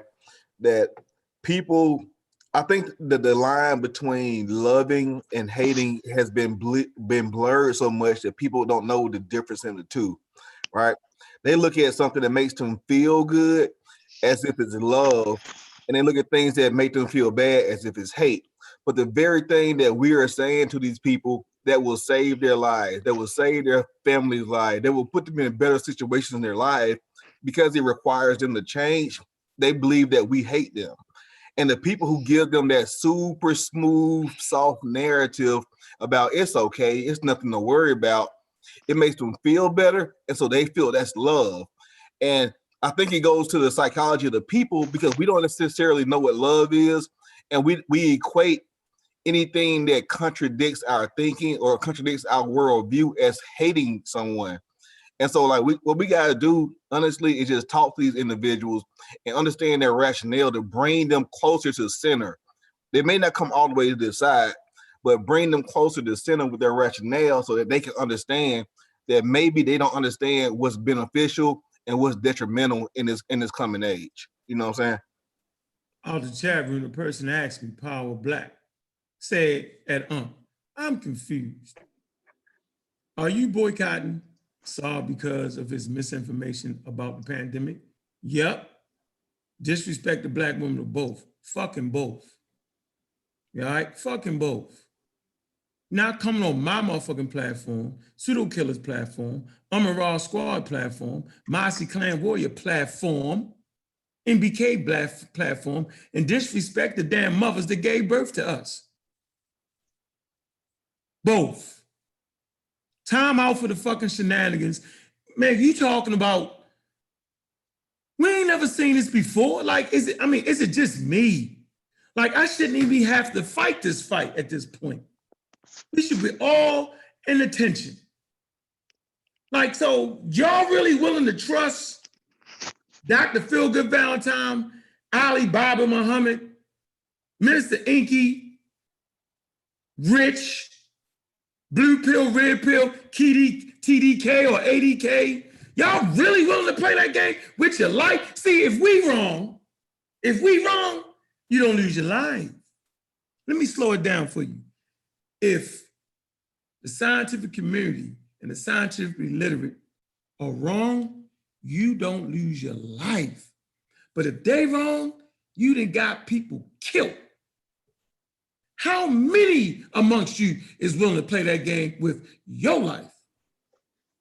I'm over here saying, eat right, exercise, right? And pay attention to the proper authorities in the situation. That's all I'm saying. I'm not saying, yo, well, get a vaccine and don't eat right. I'm gonna say it again. I said, eat right, you know what I'm saying? When the vaccination comes, go get that, you know what I mean? You know what I'm saying? And pay attention, right, to the proper authorities. Now, how am I gonna miss? So if the food is fucking working, if the food gonna put that green glow around you and it bounced off the vaccine, bounced off the viruses, and you win. We know the motherfucking vaccine work. It's been working for the last damn near since shit. In America, 1779. Yeah, 1779, right? When Jenner, did the daggone vaccine. You go before that, Onesimus, right? Inoculation, right? We know that's been working proper. We have eradicated smallpox. You know what I'm saying? The measles and all that was in check with the MMR, chicken pox. My kids ain't never heard of a damn chicken pox. They think it's a joke. So we know all that work. They got vaccines against cancer, certain types of cancer, pelvic cancer for the women. Like, we know this. But that green glow y'all looking for, maybe, huh? I don't think so, but maybe. I'm not saying don't eat proper food. I'm not saying don't be vegan. I'm not saying don't be Muslim. I mean, the prayer might work, huh? I'm not saying don't do none of that. I'm saying if you're a Christian, follow directions and take your ass home and pray. If you're a Muslim, follow proper directions and take your ass home and pray. I'm saying that. So I'm trying to figure out if I'm wrong, then that green glow has protected you. But if I'm right, your ass is grass. Remember, I was right when I said it's not a matter of if another pathogen is coming through. It's a matter of when. And I ain't no motherfucking prophet. I just follow science. And like Brother Ken said, science is predictive. That's why Charles Darwin could predict that later on, based off of not having no fossils at all, right? That it's going to become a time where we find older fossils in Africa, you know what I'm saying, that would actually show that humans started in Africa. Because when he was talking about it, right, there weren't any fossils of humans or hominids. But they found like older versions of different animals. And he predicted that later on, and boom, there you go, right in Africa. Bam, right in Africa. So y'all can play that game. Oh, yo, you hating on Son of the Man? I love Son of the Man. I'm saying that Brother Unk, you know what I'm saying, is boycotting the buffoonery in the middle of a damn pandemic. I'm tired of that. Y'all can make y'all choice. I don't need to be entertained. I'm be reading the journal, Nature's Journal of Science. That's what I'm be doing. You know what I'm saying? That's what I'm doing. I'm gonna be making sure my kids got the proper mask, right? And I'm gonna keep on influencing them with proper. That's what I'm doing. So, you know what I'm saying? Like, what? Y'all ain't gonna do it, nigga, watch me. Mm-hmm. This ain't that moment where you think that the blood of Christ gonna save. That's not that moment. Yeah, the blood of Christ might save you, but what if you're wrong? Hey, this is something that's going on as well, right? As far as misinformation, part of the misinformation is to overcompensate for the hysteria. Like nobody wants panic and hysteria because that's never solved any problem. But to overcompensate for that, what people are doing is that they're downplaying the seriousness of the virus and the numbers. So they're trying to say that the numbers are not real. They conflated and stuff like that, as if that's to downplay it. Like, oh, it's not serious. They're doing that purposely to scare people to eventually promote the vaccine. It's going to cause people to, make a lot of money and stuff like that. Mm-hmm. Bill Gates and all the other people get involved with the conversation. But what people have to understand is, well, what people should do is to do an actual study on how cause of death is documented, especially when it comes down to pathogens and viruses, and how they're documented on the death certificates, and how that, the procedure, the official mandate by the CDC and the vital statistics organizations, how that's done. And then you'll know that nobody ever says that you're going to get a 100% accurate number. But the way the process is that this is the only and best way that you can get these statistics and get these numbers to make these determinations in order to mitigate an ongoing real-time epidemic and pandemic. And so people who are trying to knock those numbers and trying to say, oh, they're not real and stuff like that, it's not really that serious and everything, they're doing it to everybody else's detriment. Because you got people out here. Matter of fact, in Florida today, they opened up one of the beaches in Florida. I forget which one. Y'all probably heard about it. Yeah. It's all kinds of beaches out there. Yeah, well, one of the beaches I guess the It's main in one. Volusia County. Yeah, they said people record numbers just flooded to the beach, went to the beach. 1,400 I cases. staying my ass at the house. Yeah, they went out there. So we're gonna see about 14 days from now. We're gonna see how. Wujawu already in one day they had 1,400 new cases already. What? Where at? Wow. In Florida. Can we get that? Oh, I forgot. I get updates. My bad. Hold on. I know we do. I we get go like by 2-3 sources. updates a day, but since I'm off on the weekends, I'll read it when I come back to work tomorrow. Hold on, we go by sources, so I got you on that. Yeah, pull that up because what I heard was 1,400 new cases today on one day.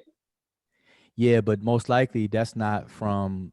It wouldn't be from the weekend. Yeah, it because wouldn't when I worked Friday, they were showing off the numbers from what was Friday? Friday was the 17th, right?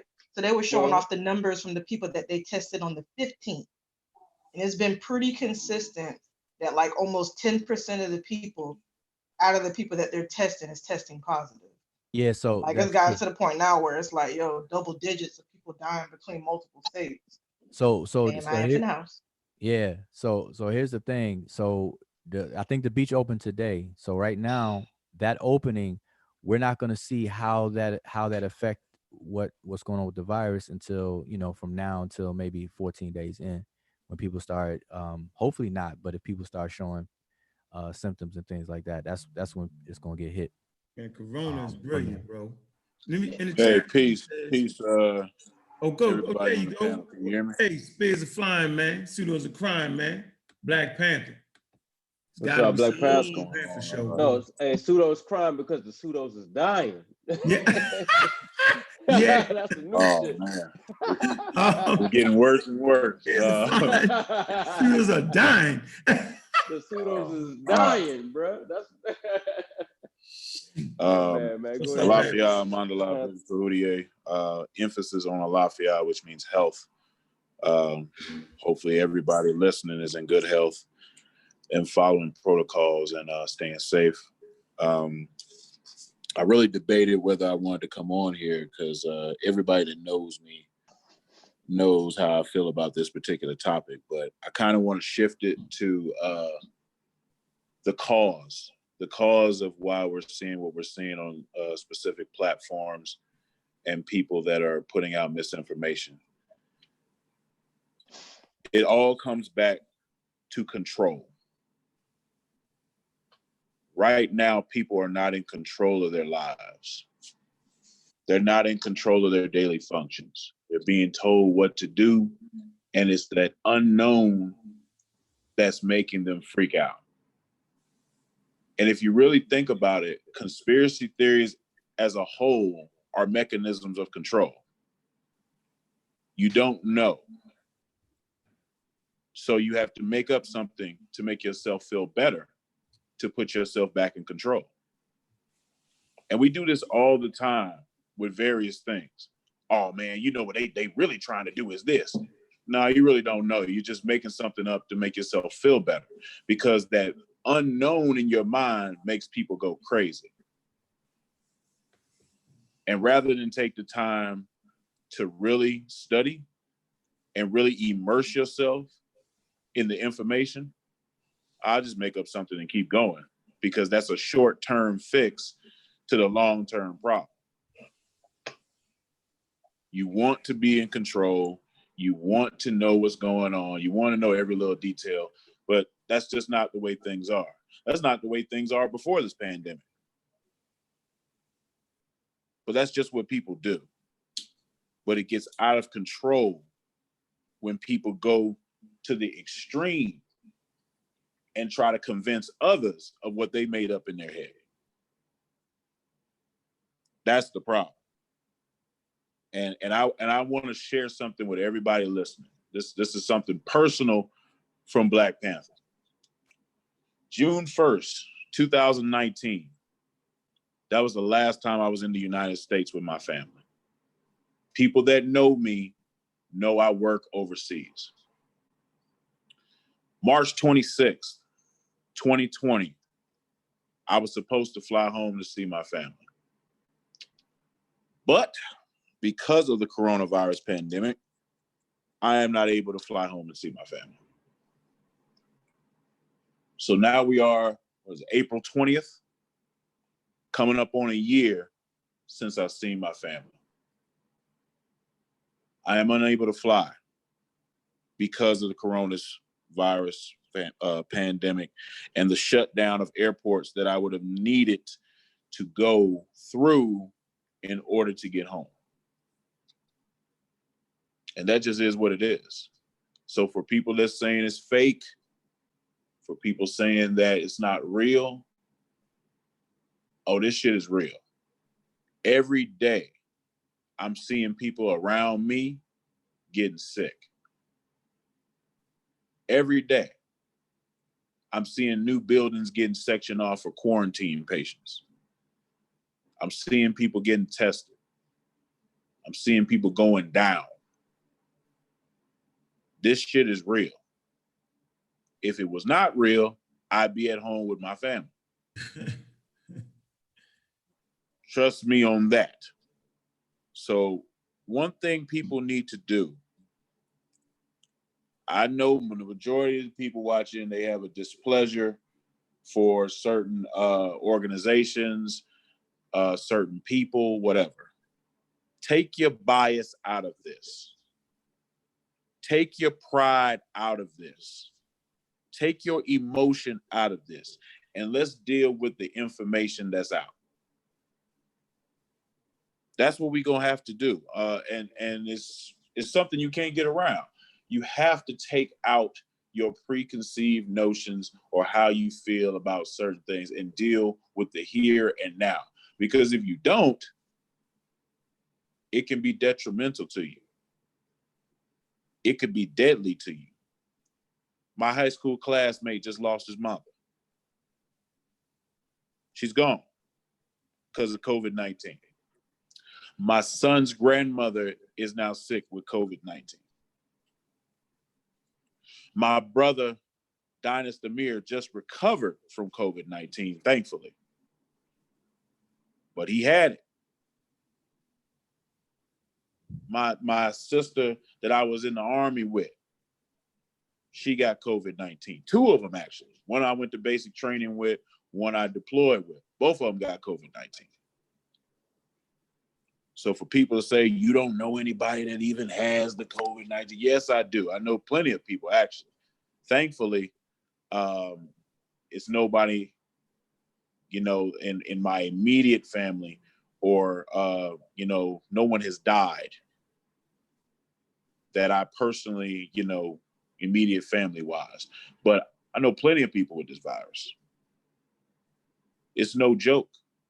Where I live in Fulton County, Atlanta, Georgia, South Fulton to be exact, we are the #1 county in Georgia for new cases.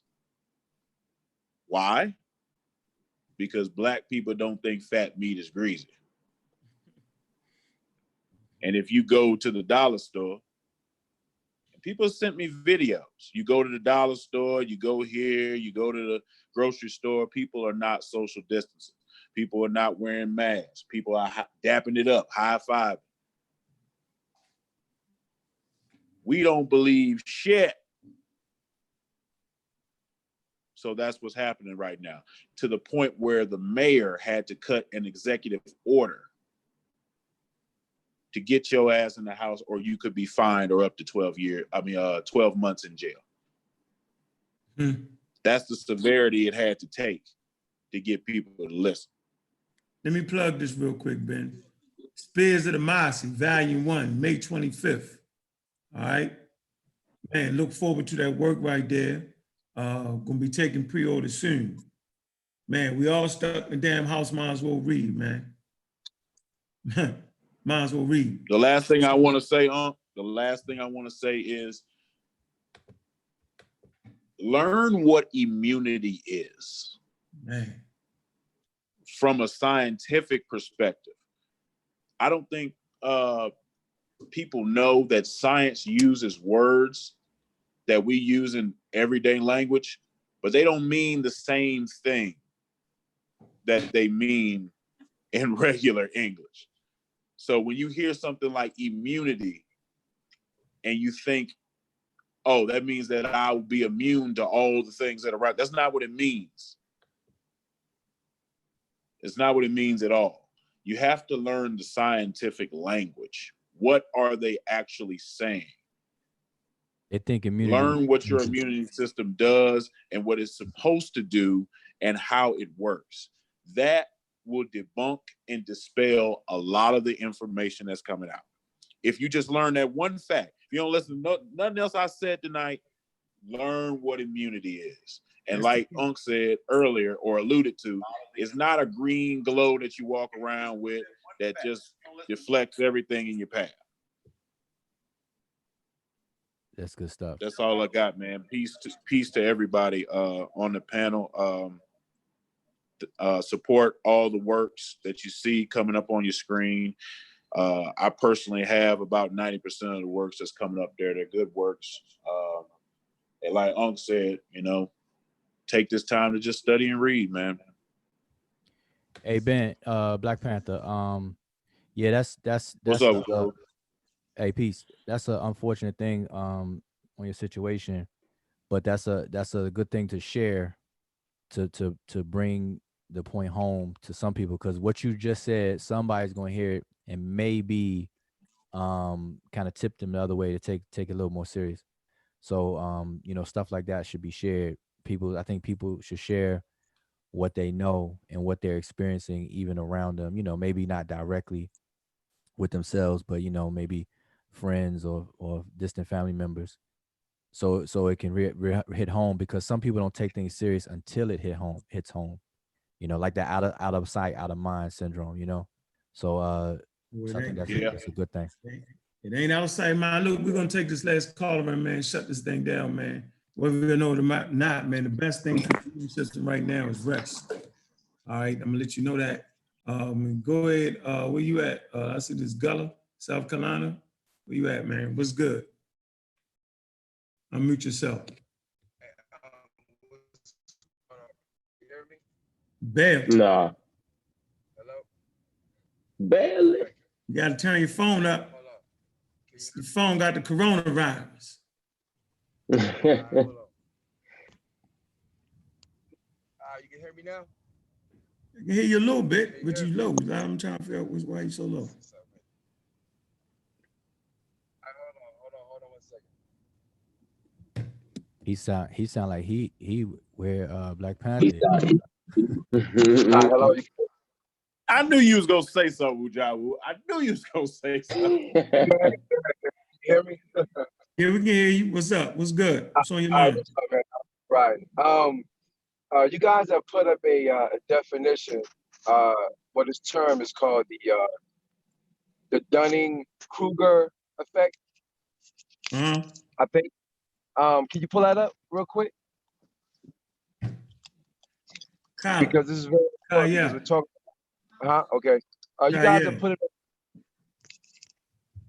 You guys. I got you. A cognitive bias, right?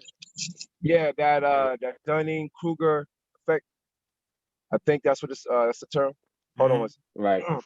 Right. But because we're talking about, I'm saying why we're boycotting Sonetta's show, and we just want to look at the characteristics that he shows along with the other pseudo people out there, like Valentine, who you can't critique or you can't ask for sources because there's a problem when they speak it. You know what I mean? But when you put that definition up, you definitely see what I'm talking about.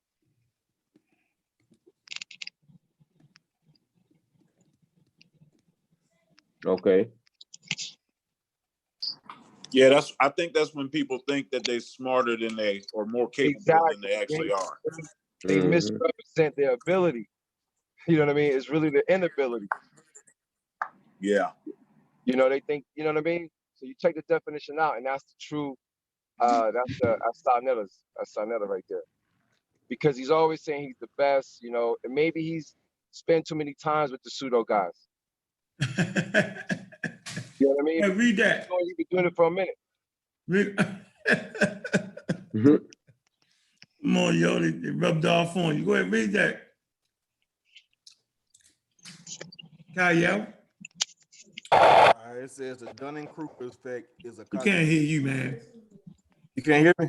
I can hear you now. Go ahead. It says the Dunning-Kruger effect is a cognitive bias. We overestimate their knowledge or ability in a specific area. This tends to occur because lack of self-awareness prevents them from accurately assessing their skills. So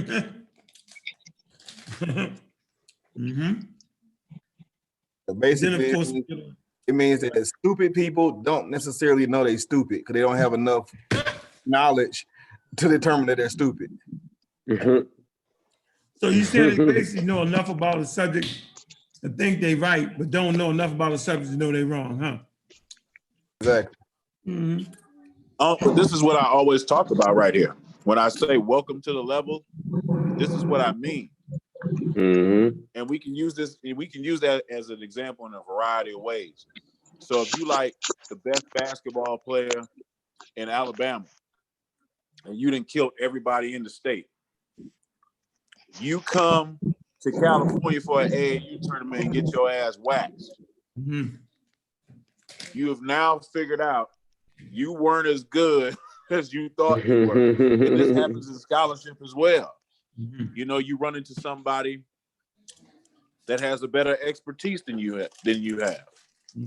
And you thought you were on a level to where, you know, you might be in the conversation or contribute greatly to the conversation. But you have to have enough humility to say, you know what, brother right there, he got it. I'm going to just back up and learn, and maybe I can come back one day and, you know, have that conversation. But that ego, man, that ego gets in the way. Yeah, because instead it's a resentment. Like they have a resentment towards the people that actually know something about them. That's the problem. Right. That rises from that ego. They get mad, say, how dare this brother come on this show and prove I don't know nothing. And you know, they get mad at you and then they start attacking you, and that's when all the ad hominems come out and you this, and then you Ben, that. They said disrespect. And they said we're disrespecting them. Or the doctors are disrespecting That's because them. their ego has been bruised. And they don't have enough humility to say, you know what, brother, you gonna make me step up my game, and I'm gonna come back. Right. That's all you have to do is say, well, brother, you know what? I really don't know what you were talking about tonight. I never heard it, never researched it. I'm gonna research it on my own, and I'm gonna make a determination from there. But that takes somebody that's mature and really a grown-up, an adult. A lot of people behave like children. Right. Well, here you go. Here's the That's definition. just what it is. I'm gonna add this in here, man. We're gonna close this out real quick. Right here, it clearly says that it's called another thing to add to the pie, right? It's actually called anti-intellectualism.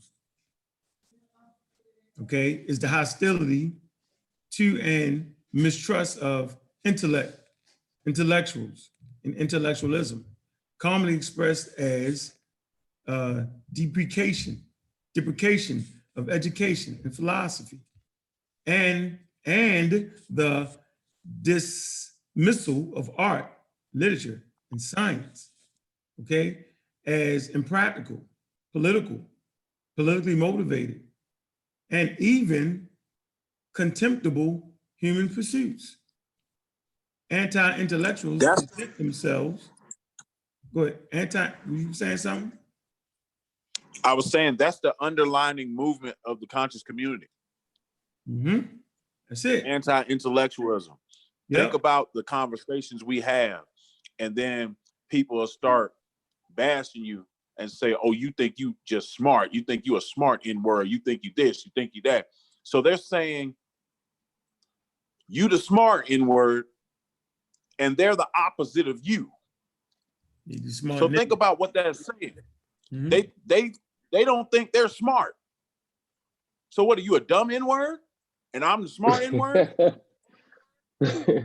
Is that what's I going swear on? Saul I never mean, said it.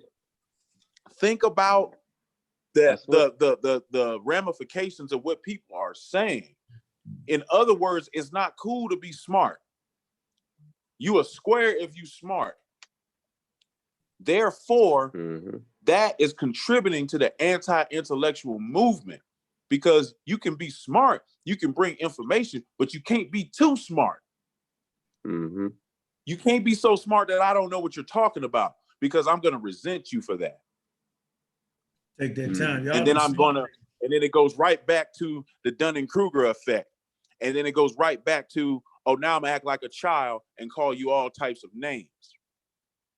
But I thought this was the conscious community. It was like, I thought it was supposed to be about knowledge, but apparently it's only about knowledge that people agree with. And if you don't agree, now I'm gonna insult you. Now I'm gonna call you all types of names for attempting to be smart.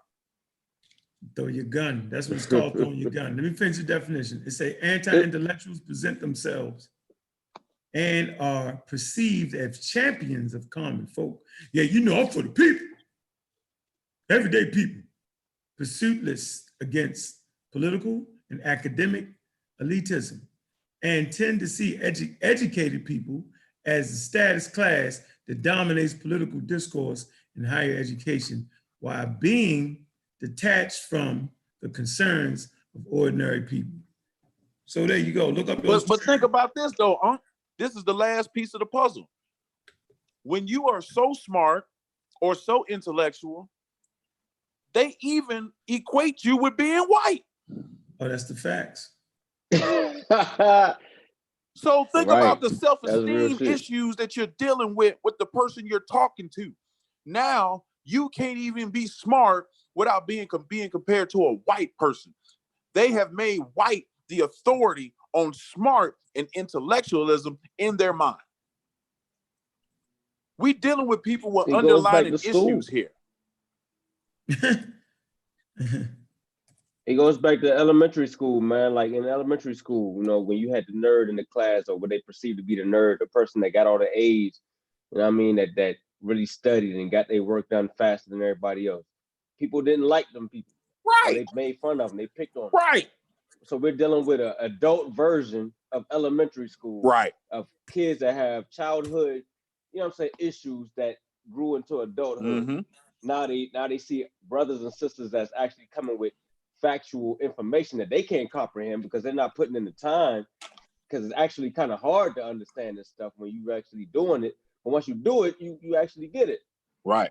You know what I'm saying? But they resent the people that actually did that can you know what I mean, understand it, and it, you know how it is, man. Yeah, but check this out. You know, we get disrespected, we get talked about, but when they want to have their little events, guess who they call? All the smart N-words, you know. Right. Because your event ain't gonna pop off without the people that you look down upon. See, that's why I don't go on certain platforms. I don't go on platforms that don't respect the information, that just want me on there for some clicks and some views. I shared this with Brother Unc, and I'm gonna share it with everybody listening. When you watch wrestling as a kid, there's always a good guy and a bad guy. There's always a face and a heel. So heel, yeah. When you used to watch wrestling, Hulk Hogan was the face and Ric Flair was the heel. Now, if you ask the average person who was the better wrestler, they'll say Hulk Hogan. But everybody that knows something about wrestling knows Ric Flair is better than Hulk Hogan. But it's set up to make you believe that Hogan is the greatest of all time because it's fixed. Now, when you go on some of these platforms, understand people from the Armored Rock Squad, people from the Dagger Squad, people from MBK, people from Seshu Medunecha, people from the Kofi Pasa TV, people from the Masi. If you go on these platforms, you are the heel. Right. Regardless of what happens, you are the bad guy. You can't be the good guy. You the smart N-word. They don't want to hear you. They want to hear the feel-good information of putting lead on your house like this is the Bible or some bullshit. You the smart N word. You the goddamn enemy. You know it You all. did all You that know time everything. studying, and you gonna go in there and get disrespected. No, I'm not. That's why you don't see me. For people that want to know why you don't see me on certain platforms, that's why. I'm gonna get my own platform where I can be effective enough to actually give accurate information. You know Because you're not gonna crazy? go in there and play me like it's WWE WrestleMania, some bullshit. I'm not doing it. You know what's crazy though, Ben? Like I look at cats, like I went to a Neil deGrasse Tyson event, right? And it's full of white people. Now this is a black scientist that's famous and drops knowledge, drops facts, right? Do it. And it's full of white people in the building. I see maybe a sprinkle of black. I see a few black people in there, but they don't. Our community don't look at him like, oh, this is one of the greats. We got to bring him on, or we gotta pull up his videos and stuff like that, or the conscious community, I should say.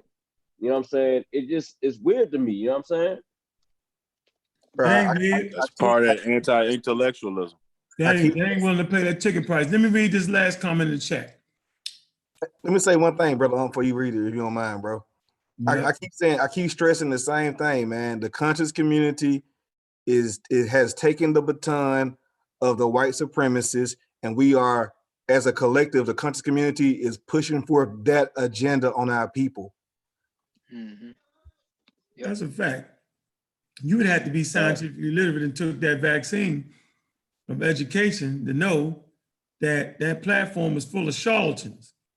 It say, my daughter 13, she listened to your debate, agreed, and is most deaf a pro-vaxxer. Thank you. And the ones teaching the young real science. Peace, my brother. Love to you, life. And you, the panel. CK. So there you go. So we're gonna end right here, right? Appreciate everybody coming through, man. I don't know how many of y'all gonna support that. That's not gonna, we all know people love the pseudo-wisdom and love the fighting and all that. You know what I'm saying? I did this to show you character. It comes a time in a man's life where he gotta look at what the hell is going on. They gotta look around you. And you look out into the abyss and you say, damn, I ain't feeling the way I used to feel. And you gotta realize that somebody don't love you like you love them. And then you gotta step the fuck up. I'm a step up type of dude. I'm a step up type of ninja. I steps up in times when my people really need the real information. It was all fun and jokes. Oh, the debate. Oh man, why you bring to our community? Black people don't need vaccines. You know what I'm saying? You talking about people that's vaccinated, listening to Europeans telling their children not to be vaccinated. I'm gonna say it again. You talking about people that's been vaccinated. Right. Umar Johnson, Ali Muhammad, Netta, red pill, blue pill. You know what I'm saying? All of them been vaccinated. Yet they gonna tell the next generation not to vaccinate. They have been afforded the protection of science, but yet strip that from the youth. I don't appreciate that. I ain't rocking with that, you know what I'm saying? And it's gonna be what it's gonna be. You know what I'm saying? I'm gonna show you, nigga, that I can do what I need to do right here. I can have 10 people watching and I'm good because maybe them 10 people gonna go ahead and give the proper information and do what they supposed to do to save somebody. If we can save 1 or 2 lives, yo, we did our job, man. Did our job. So I appreciate everybody coming on, man. I appreciate the support, man. You know what I'm saying? Y'all can make y'all minds up what y'all want to do. I suggest the families be unified in that. Well, hell, they was already unified in that. I was the last to get on board. I got to tell it like it is. So I defended the buffoonery long enough. I'm not defending a bunch of nonsense, you know what I'm saying, in the middle of a damn pandemic when you could just lose your damn life. I'm 53 years old, man. Shit. Look, man, it's gonna be what's gonna be, man. I'm gonna stand strong on that, man. Love your family, love your people enough, you know what I'm saying, to give them the right information, man. And look, man, I appreciate y'all coming through, man, and we out, yo.